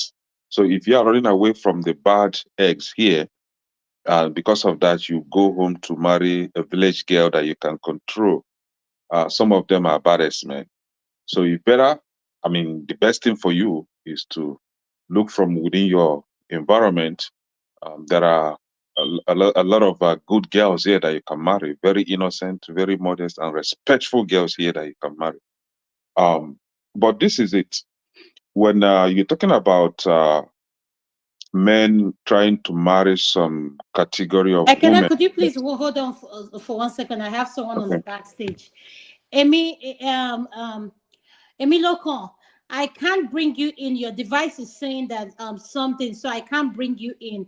Could you please go out and try to come in again? Then I'll bring you in. Thank you, sir. Sorry for interrupting you. Yeah. So because men tend to go for certain category of women, and especially nurses, it's solely because of money that they are making. I don't think nurses are making money. If I want to marry a woman because of the money that she's making, I should go for medical doctors. Matter of fact, not all medical doctors. You are you a medical doctor? Which medical doctor will allow you toaster? You are you a doctor? Hold on now. We've seen medical doctors that marry taxi drivers. We've seen medical doctors that marry Uber drivers. We've seen medical doctors that even married what they call them. And they're Nigerians, right? Yes. So the thing is, Kenna, where did you see that? Honestly, hold on now. Hold on. Tell me now. Hold on. Are you saying that medical doctors only marry medical doctors in this country? Is that what you're saying? Because I would disprove you. I have my own. Oh, hold on. No. I have my own personal experience. So nobody would kind of talk me out of it. I have my own. Hold on now. So if I want to marry a woman because of the money she's making, I honestly I will not go for a nurse, because there are women that have better jobs and make better money. So, and I think those men that go for women because of how much they are making are deadbeat men. They are hopeless men. That are men that don't believe. I mean, when you are very hopeless, you don't even believe that you can make something out of your own hands. So you only believe on another person. And I don't think a well-bred man, a man, should even go for a woman because of money, because of how much she's making. Because you are meant to take care of this woman. You are meant to provide for her, not to milk her. So if you see any man centered on marrying a woman because of how much she's making, that man is a barawo, onyoshi, criminal. He's a wicked fellow. Because what he will simply do at the end of the day is to turn her to his slave, milk her, and maybe at the end of the day, dump her for another woman. Go back and marry one village mumu that he can control. So the thing is, when it comes to marriage here, I'm talking about America. I think people marry because of to complement each other. Complement in the sense that you know how this country operates. If you want to live as a tenant in this house, in this country, renting an apartment, you just become a slave for the rest of your life. So, and a nurse, let me even make it very clear, a nurse, like new grad nurse that is working bedside, cannot even buy a house in this country. She can't even afford to buy a house. She must be making 6 figures plus before she can even afford maybe 200 or 250,000 house, in this country.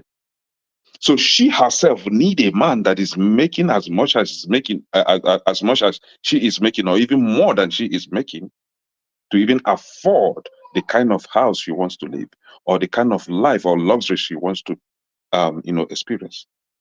And you, the man, you also need that. So nobody wants to suffer. Nobody wants to be Aaron in this country.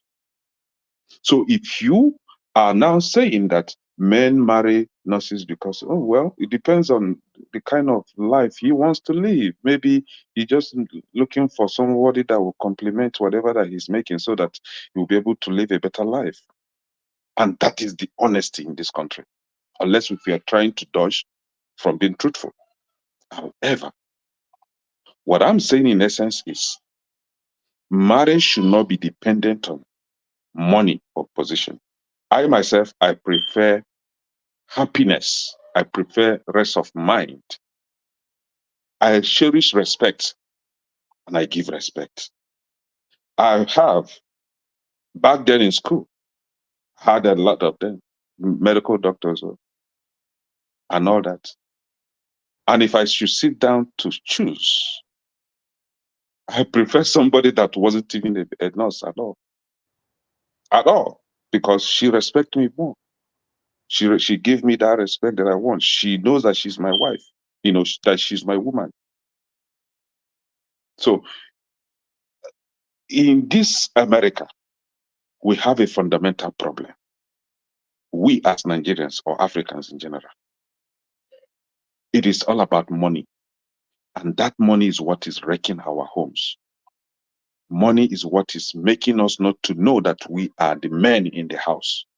Money is what is preventing us to understand that we are the father, we are the husband, we are the wives, we are the mothers.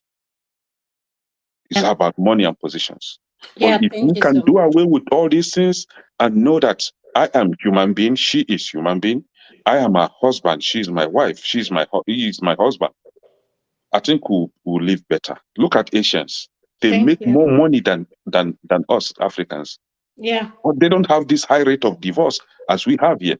Among us, the African Americans here, we have approximately 31% rate of divorce in the US.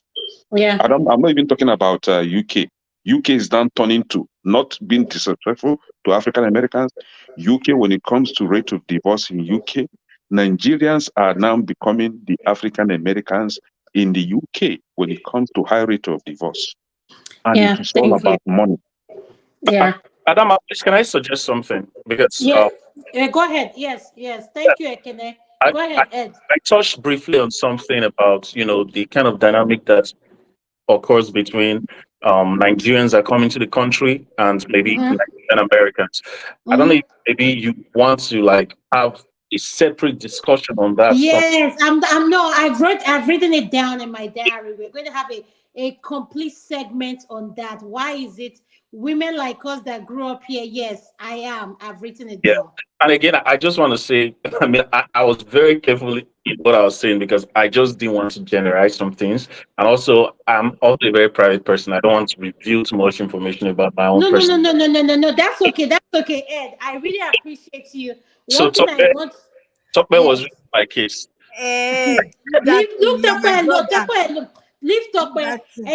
I support what a lot of things Ekene said is so true, but at the same time, I want to bring something to Ekene's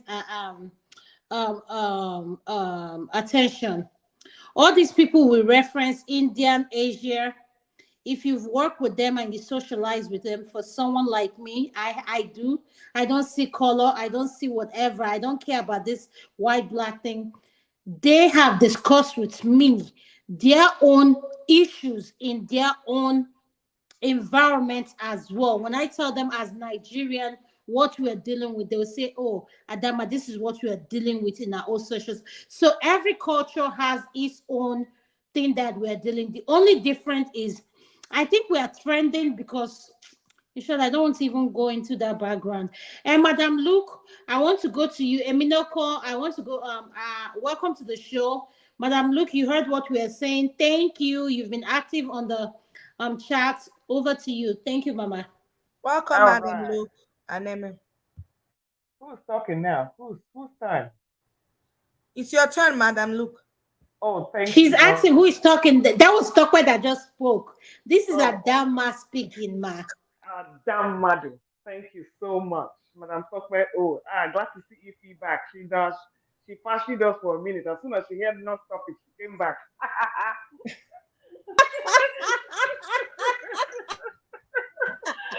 Madam, look, you're not so. I've told AB. AB is one of our active commenters in the chat. Madam, look, hold on. I want to recognize those people that are active in our segment. We have Florence O, we have Queen TA, and we have AB, and who else? Emilio Cole. We have AB is one of them. Queen TA and Florence. These are one of our active people. Whenever the segment is on, they are always active. Wanted to give a shout out to AB, Queen TA, and Florence. Oh, thank you for always supporting our segments. We appreciate you. This love comes from Tokwe O, Electricity, and Adama. We appreciate you guys for always supporting us. AB, whether you like it or not, last, now nurse you go marry. I must make sure you marry a nurse.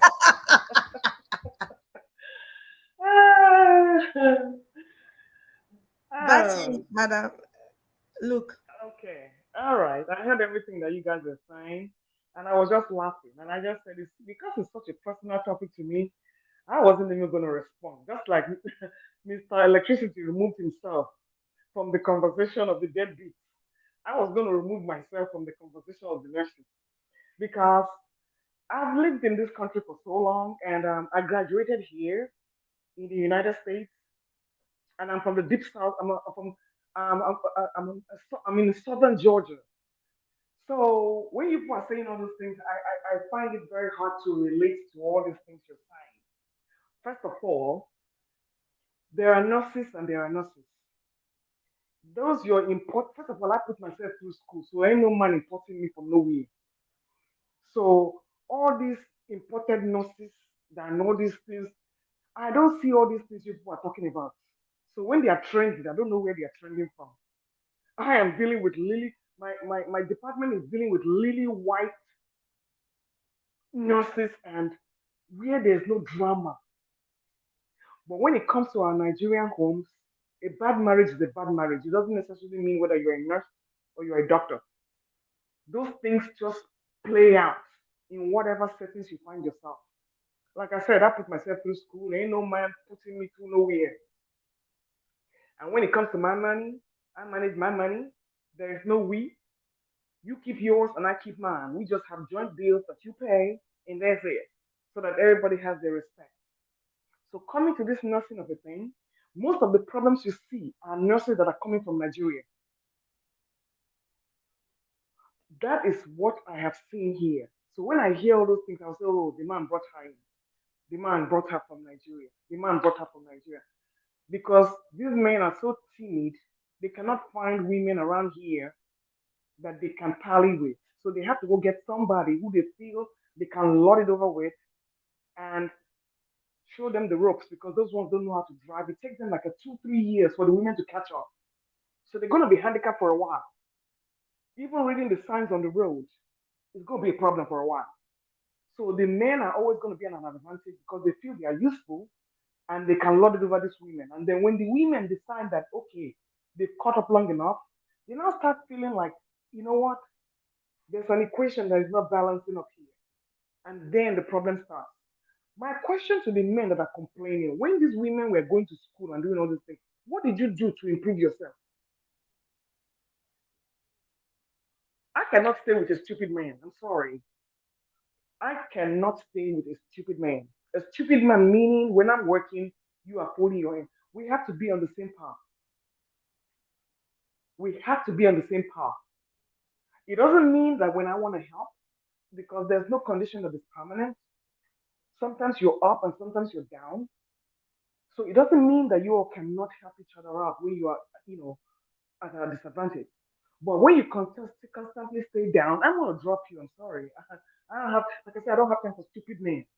I don't have time for stupid women either, because I'm not a stupid person. If I'm successful, I expect you to be successful. So that is the way it is. So when you are looking for, and I've said it many times on this forum, I'm not a traditional babe. If you're the one that's going to tell me a man knows his place and a woman knows his place, you have no business in my house. I don't deal with such men. I want a man that I'm equal to. Read my lips. We are going to be equal. I believe in partnership. So don't come into my house and tell me a man knows his place, a woman knows. Hey, I'm not into all that. If you want that kind of woman, then you need to head to your village because that's not me. My mommy didn't do it, and I ain't gonna do it either. So it's gonna be mutual respect, and that is what I have in my home. That's what I have in my home. And when anybody gets tired, the door is open. You're free to leave. And people are saying, people like Mustafa is saying, "Oh, there ain't nothing wrong with a lonely bed. My bed has been crowded for so long that I appreciate getting a lonely bed once in a while." All right? Look. This bed has been crowded for so long. Trust me. I ain't missing nothing. So all I got is my good old rose. When I can't find the real thing, I got my rose. Okay? So you see, you have to find a way to make yourself happy.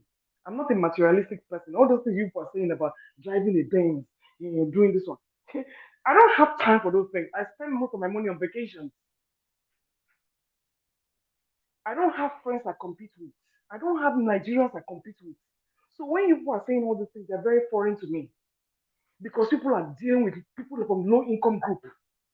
And when they come here, they feel that this little change they have is such a big deal. I wasn't raised like that.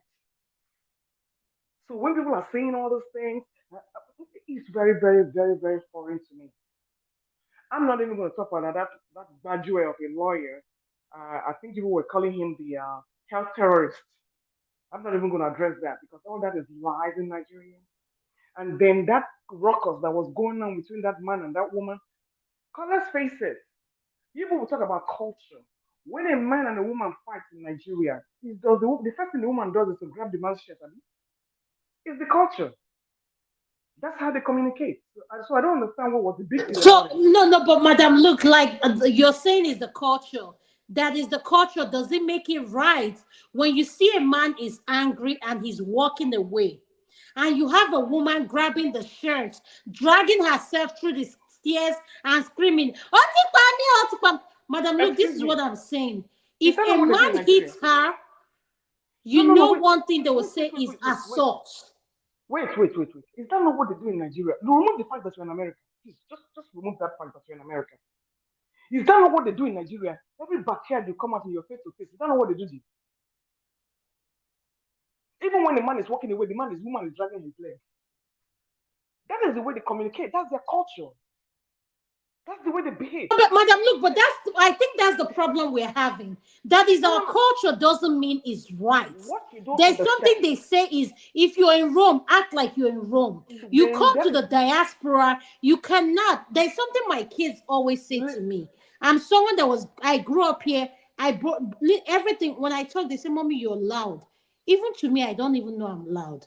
So one day I was talking to my co-workers who were OR, and I said to them, and I want this segment, and when I play the segment for them to listen to, and they said they can pick up my voice.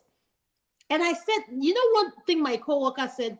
"Oh, Adama, you're so mad.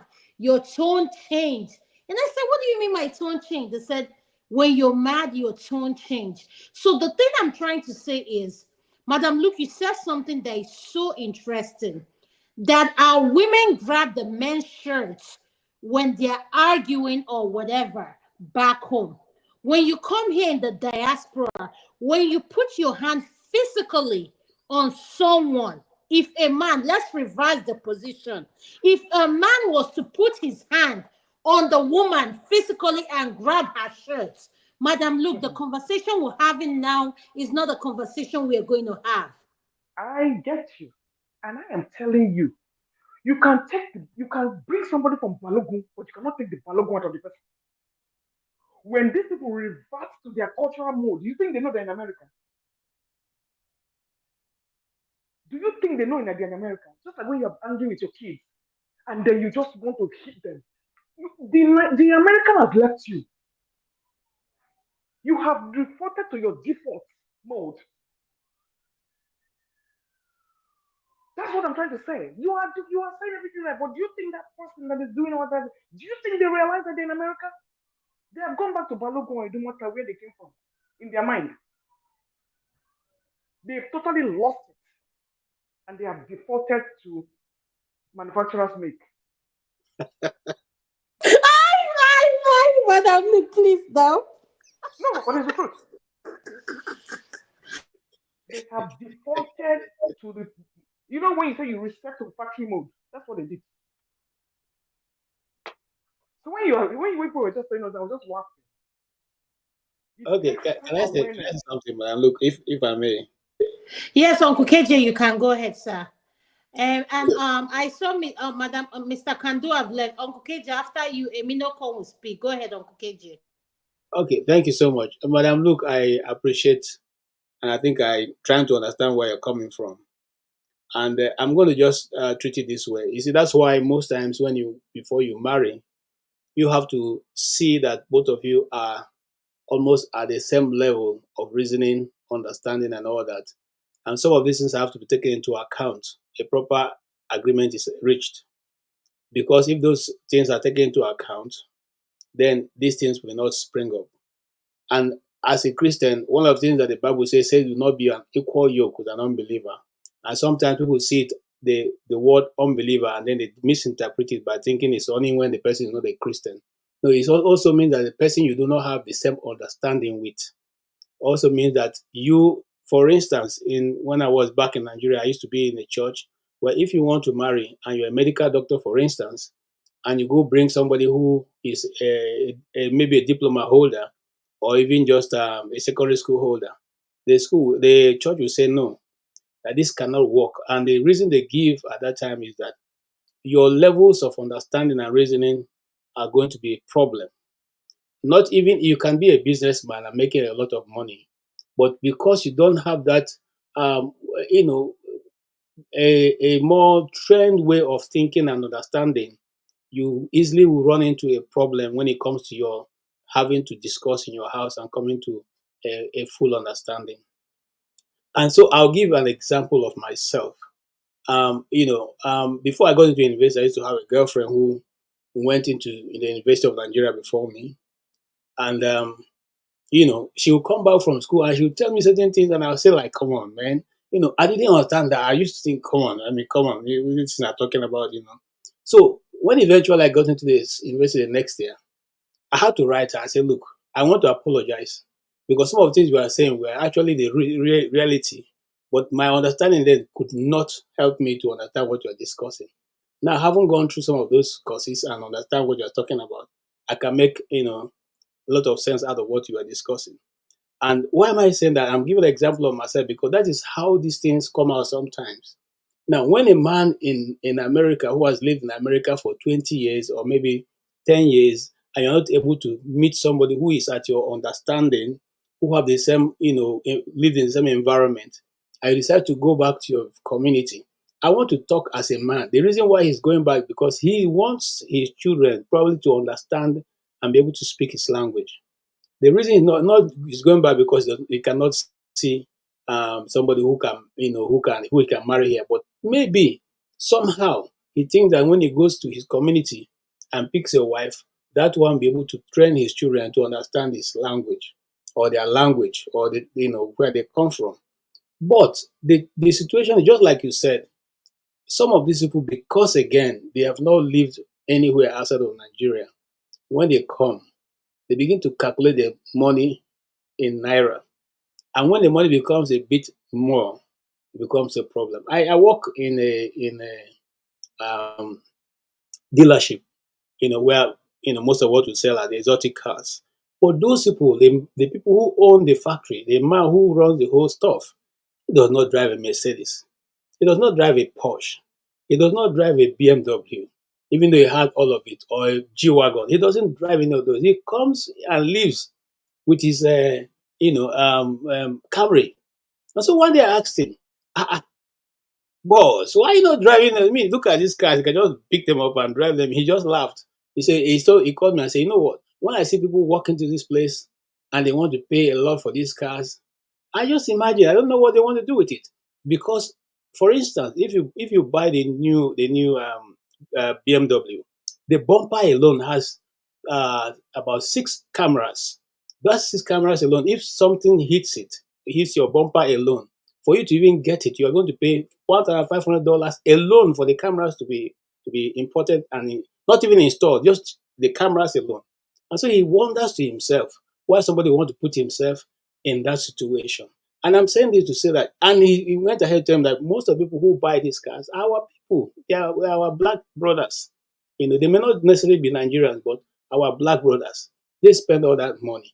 He said, it's not good? It's good because that's how they make their business. But they sometimes think it's not necessary. You don't have to live your life to want to please anybody. If the car you're driving is working for you, why do you need to get into a car note just to impress people around your home?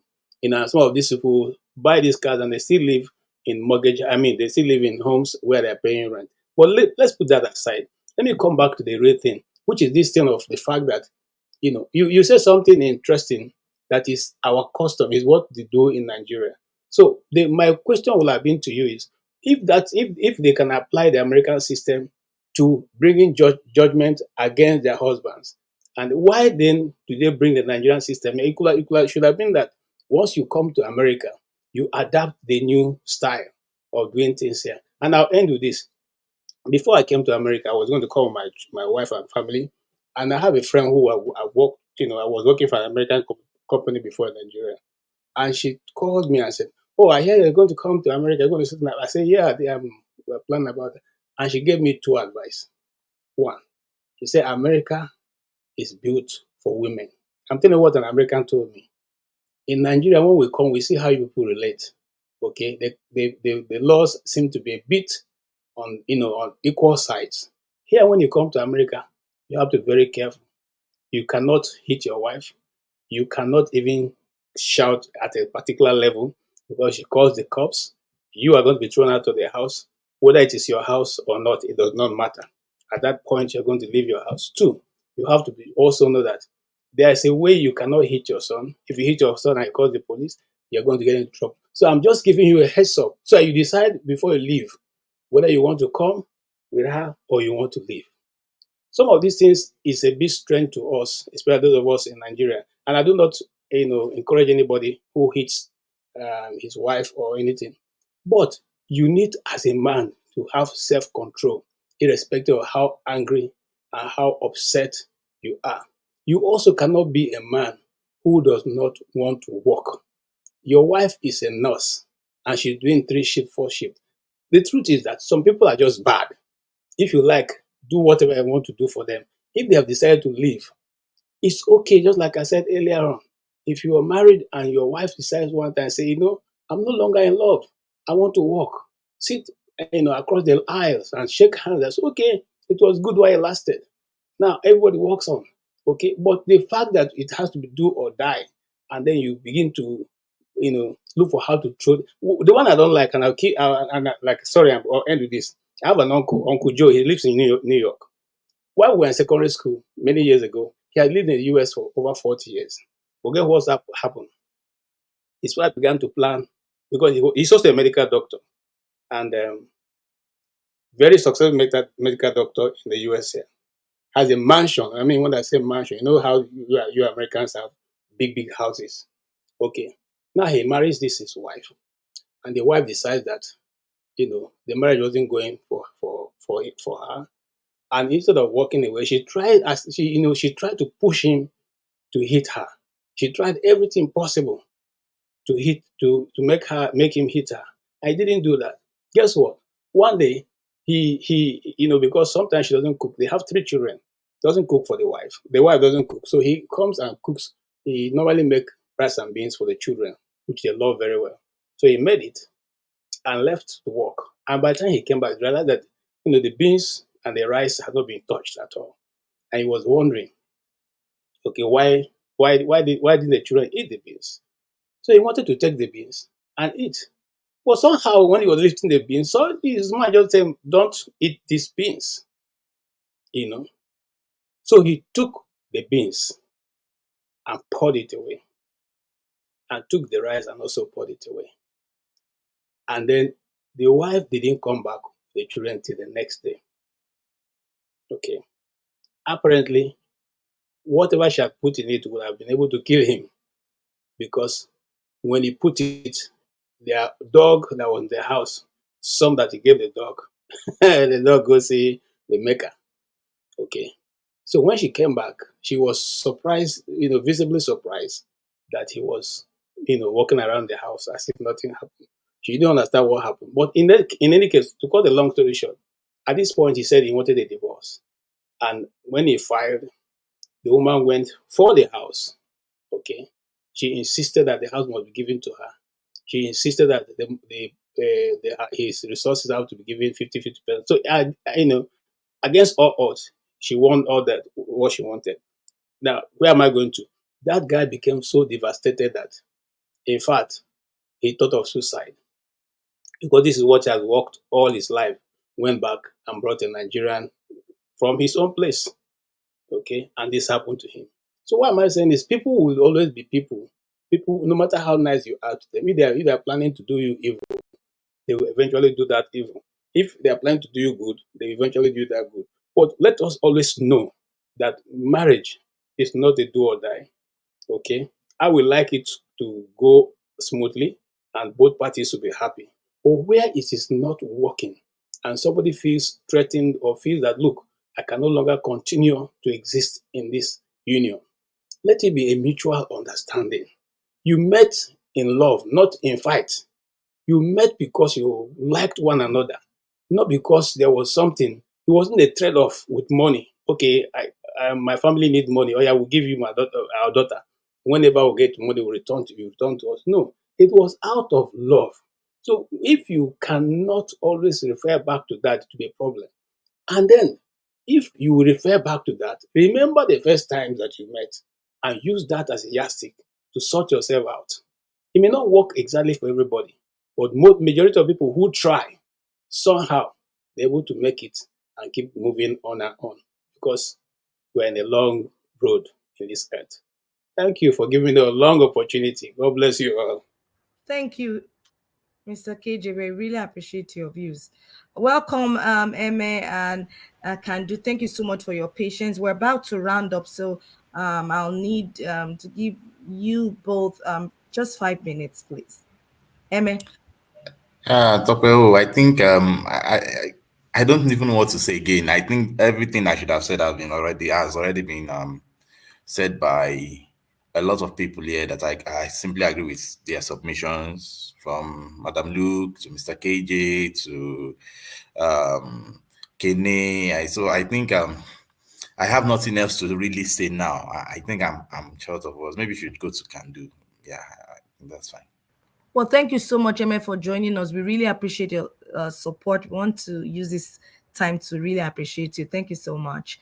Kandu, good evening, sir. Thank you for joining us. Your submission. Hello, everyone. Thank you all again, ladies. I think you guys are doing a great job as always. I would like to second Mr. MM there. I've heard a lot of good things said by all the people here, and I've seen some of the messages in the back as well. So I know time is of the essence here. But at the end of the day, I think poverty of the mind is the biggest thing. I'm glad Mr. KJ said some of the things he said about that man that owns a dealership. You see, when people are poor in their mind, things become gods to them. I use the example of Mr. Warren Buffett, for example. Excuse me, some 20 years ago, that man was worth over $60 billion. I think he's worth over 80 billion today. He owns 2 companies that manufacture planes, and he doesn't own a single private jet. He has a Cadillac that he drove for 14 years. He didn't have a driver. I don't know if he has one now that he's 90 years old. The man drives himself to work every day. A man that is worth 3 times what Dangote is worth or more. But you see, when people are poor, it's not even the physical poverty. But when you come from a poor mentality, then things become gods to you. Oh, I drive a Mercedes Benz. I drive a G-Wagon. And then those things become their Lord and Master. That is why whether you go and bring somebody from Nigeria or you marry somebody from here, whether they're a nurse or whether they're a lawyer, waiting concern me with your job. I've been with people that were CEOs. It doesn't matter to me what you do, whether you work at Walmart or you run a whole battalion of men. When you come home, and this is not your house, this is our house. When you come home, you're my woman. It doesn't matter how many men are under you at work. So I don't know the death of any one person is a bad thing. I don't know how many nurses in all these different places that they're talking about Nigerian men crying. If it's one too many. But I've been in this country for more than 30 years. I know people that are in the nursing field at all levels of nursing. They never became doctors, they're nurse practitioner, they're this and that have been doing it for more than 25 years. I've never, in Maryland and in Washington, D.C., I've never heard this type of foolishness before.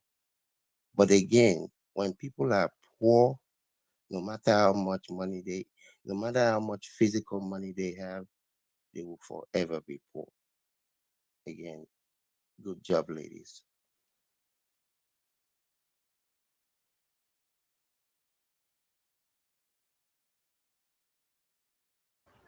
Kandu, are you still talking? We lost you for a second. Me. Oh, thank you so much. Hello? Yes, Kandu. Can you hear me? Can everyone hear me? Yes, we can hear you. We can hear you. I lost Kandu for a second. Kandu, you're on mute.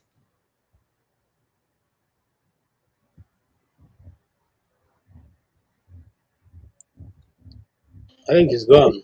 Hear me now? Yeah, we lost you for Can a you hear me second. now?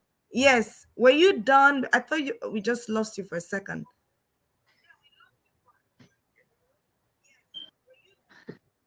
Yeah, I was done. I was done. All right. Thank you so much. Want to thank everyone. Today. Hold on, Tope. Don't we have to have closing remark? I thought we're supposed to have closing remark too. Nigeria is on our neck. That's why. Okay, I can take a minute from each person. Okay. So should I go there? No, Tope, hold on. I don't know what is going on. I just came back on. We're good to go on. So I don't know I just came back. Nigeria has a segment. Adama. I know. No, calm down. Like I said, calm down.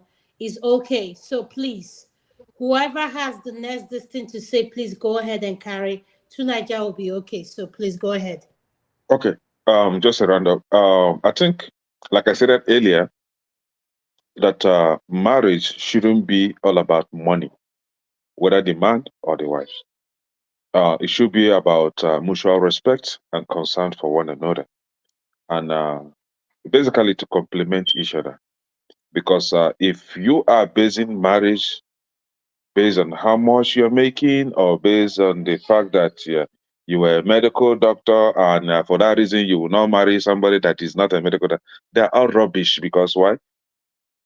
Two most richest people in this country are divorcees. Matter of fact, almost 50% of billionaires in dollars in this US are divorced. So that tells you that it is not about money. So for you, the man that you think you have money more than your wife, you can disrespect her, you can talk to her anyhow, you can beat her up at will. You are heading for divorce. Is there waiting for you? For you, the woman that thinks that you are making chicken money, you were a doctor, you were a pharmacist, you were a nurse. For that reason, you must be on equal level with your husband. You must be equal. You must be, what they call it, put two legs in one trouser. Who are heading for divorce. So it's not about money. You have to know your position as a husband. You have to know your position as a wife. If you don't, if you want to assume the position of the husband, divorce is waiting. If you want to assume the position of a narcissist in the house, divorce is waiting for you. And who is going to suffer it? Both of you are going to suffer it at the end of the day. The children are going to suffer it. Now the question is, how much do you love your children that you want them to suffer because of your stupidity, because of your pride, because of your, what they call it, poverty mentality? Thank you, can do. It's a poverty of the mind. You're making lots more money. You don't have respect for your husband again. You don't have respect for your wife. Good luck with that kind of life. Thank you. Can I go ahead? Yes, please. Yes, please, Yeah, please go ahead. yeah. Thank you very much. Everybody has spoken in a way, in reference to this subject we're talking about. We're talking about the reason nurse, are trending. So in my own opinion, it has to be two dimension to it. I mean, some people will just go back to Nigeria to marry, maybe for cultural purpose, because they want somebody they can be equally culturally. Because if they're staying here, they feel like women here so disrespectful and all that kind of things. They want somebody they can control. So it's kind of depends on what you really want. And some of them definitely go back to Nigeria to get somebody they can come here for financial gain.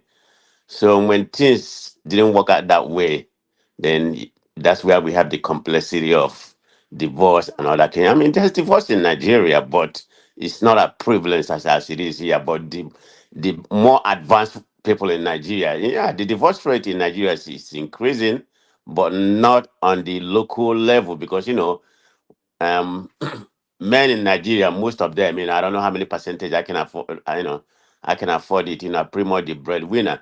So the women, they are pretty much going to, listen to the men, whatever they want to do. So that's where that dimension coming. But in America, it's a different case. Women can equally go more, make more money than men.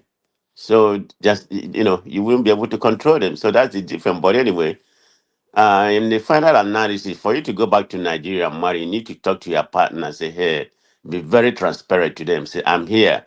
Maybe work what I'm working like somebody say some Nigerians here, they come here, they work like CNA. What is CNN anyway? What is that? Anybody can explain to me? Is that a low level nurse or what? What is that? They are not nurses. They clean shit and take care of Oh, is that what they call people. caregiver?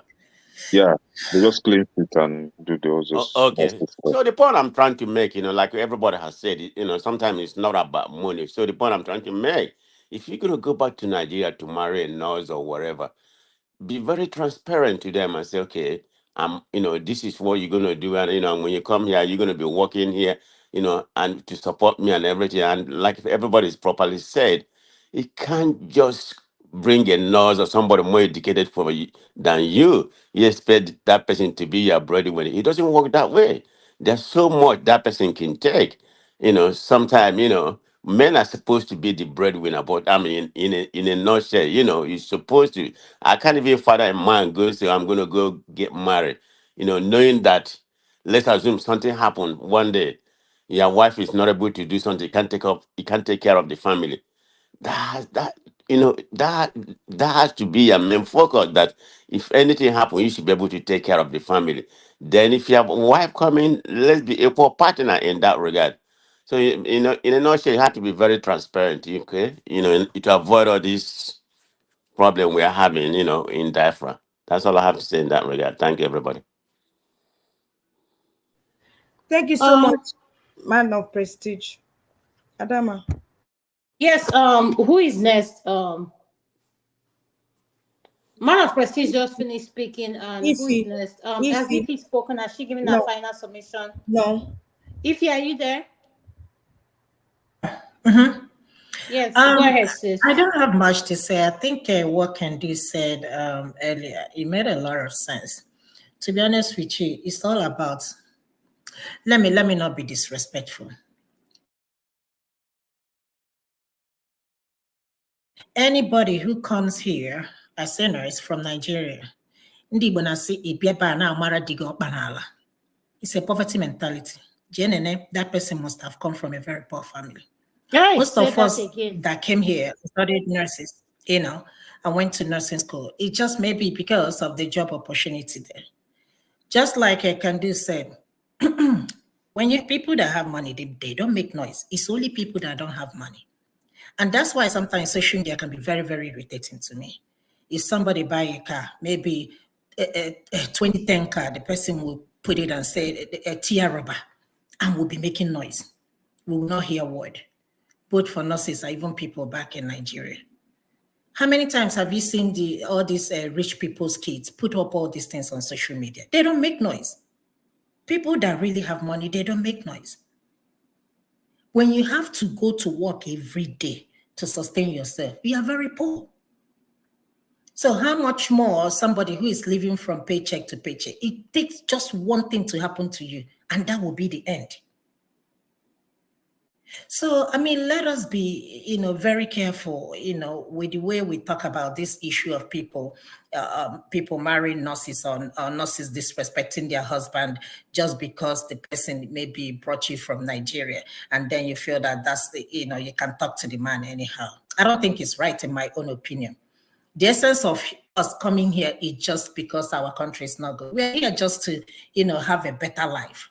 But the better life does not mean that we have to disrespect our spouses. In my own opinion, I can't tell you how to run your house. But I think in any marriage, once money becomes an issue, it's time to let that marriage go. Any marriage that always fights because of money, there is a problem. Let that marriage go. Any marriage that the foundation lies in, how much are you making? How much did they pay you? They're not supposed to be paying you this. They're supposed to pay you more. Let that marriage go. I'm telling you, because what is going to happen is that you will consistently fight because of money. Number one thing that breaks up marriage in this country, marriages, is money. Cheating is not even number one. It's always money. What is it about money that I don't understand, especially among us Africans? Let me not say Nigerians, because it happened to, but especially maybe in our own community. What is it about money?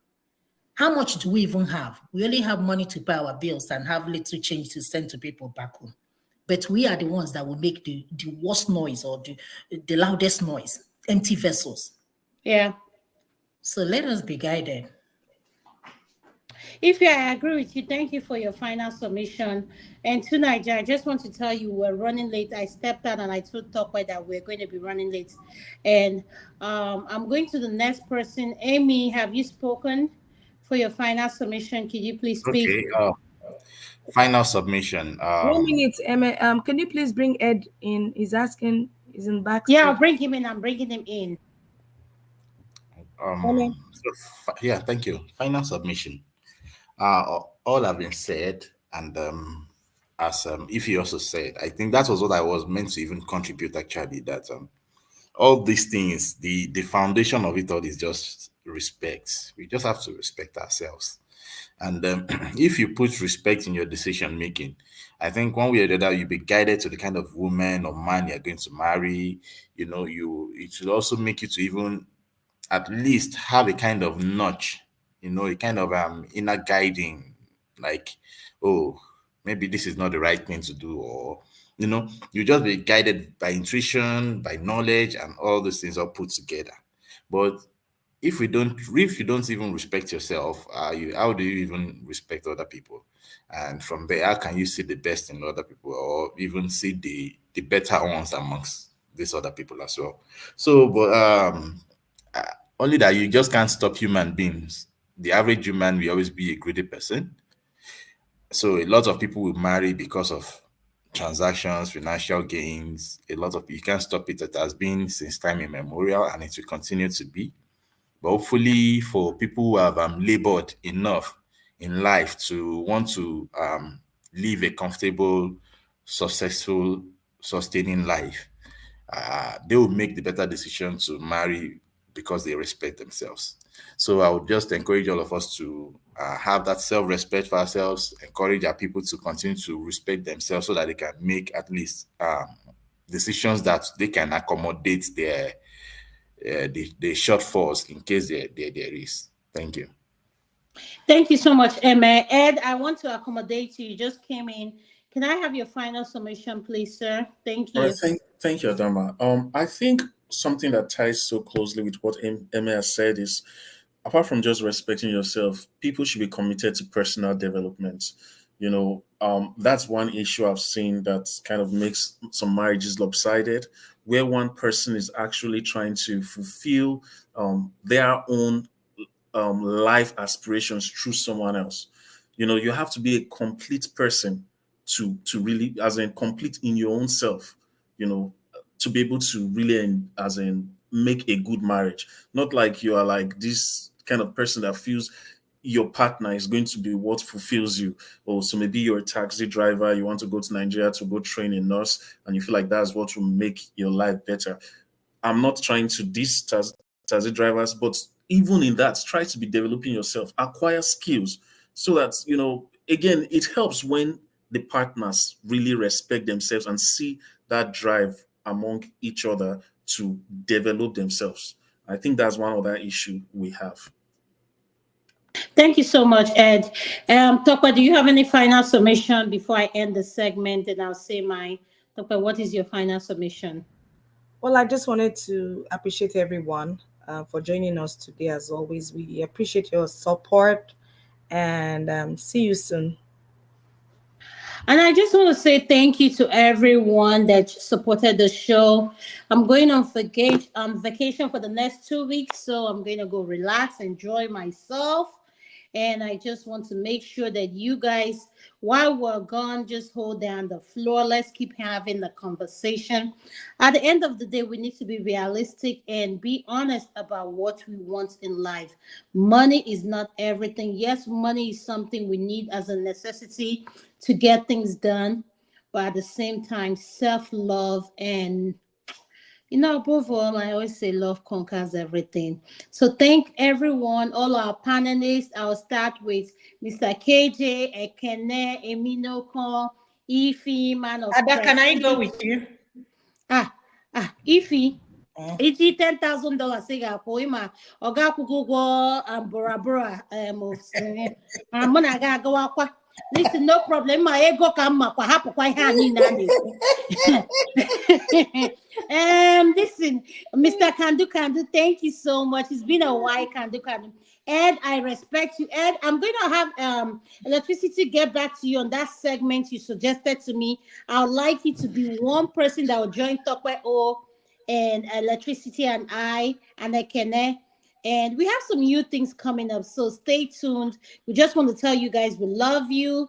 Thank you. And 2 Niger segments is going to be coming on next after this. So please do not log off. The people in the comment section, the after hour party is about to begin. Love you guys. Enjoy your weekend. Thank you. Bye.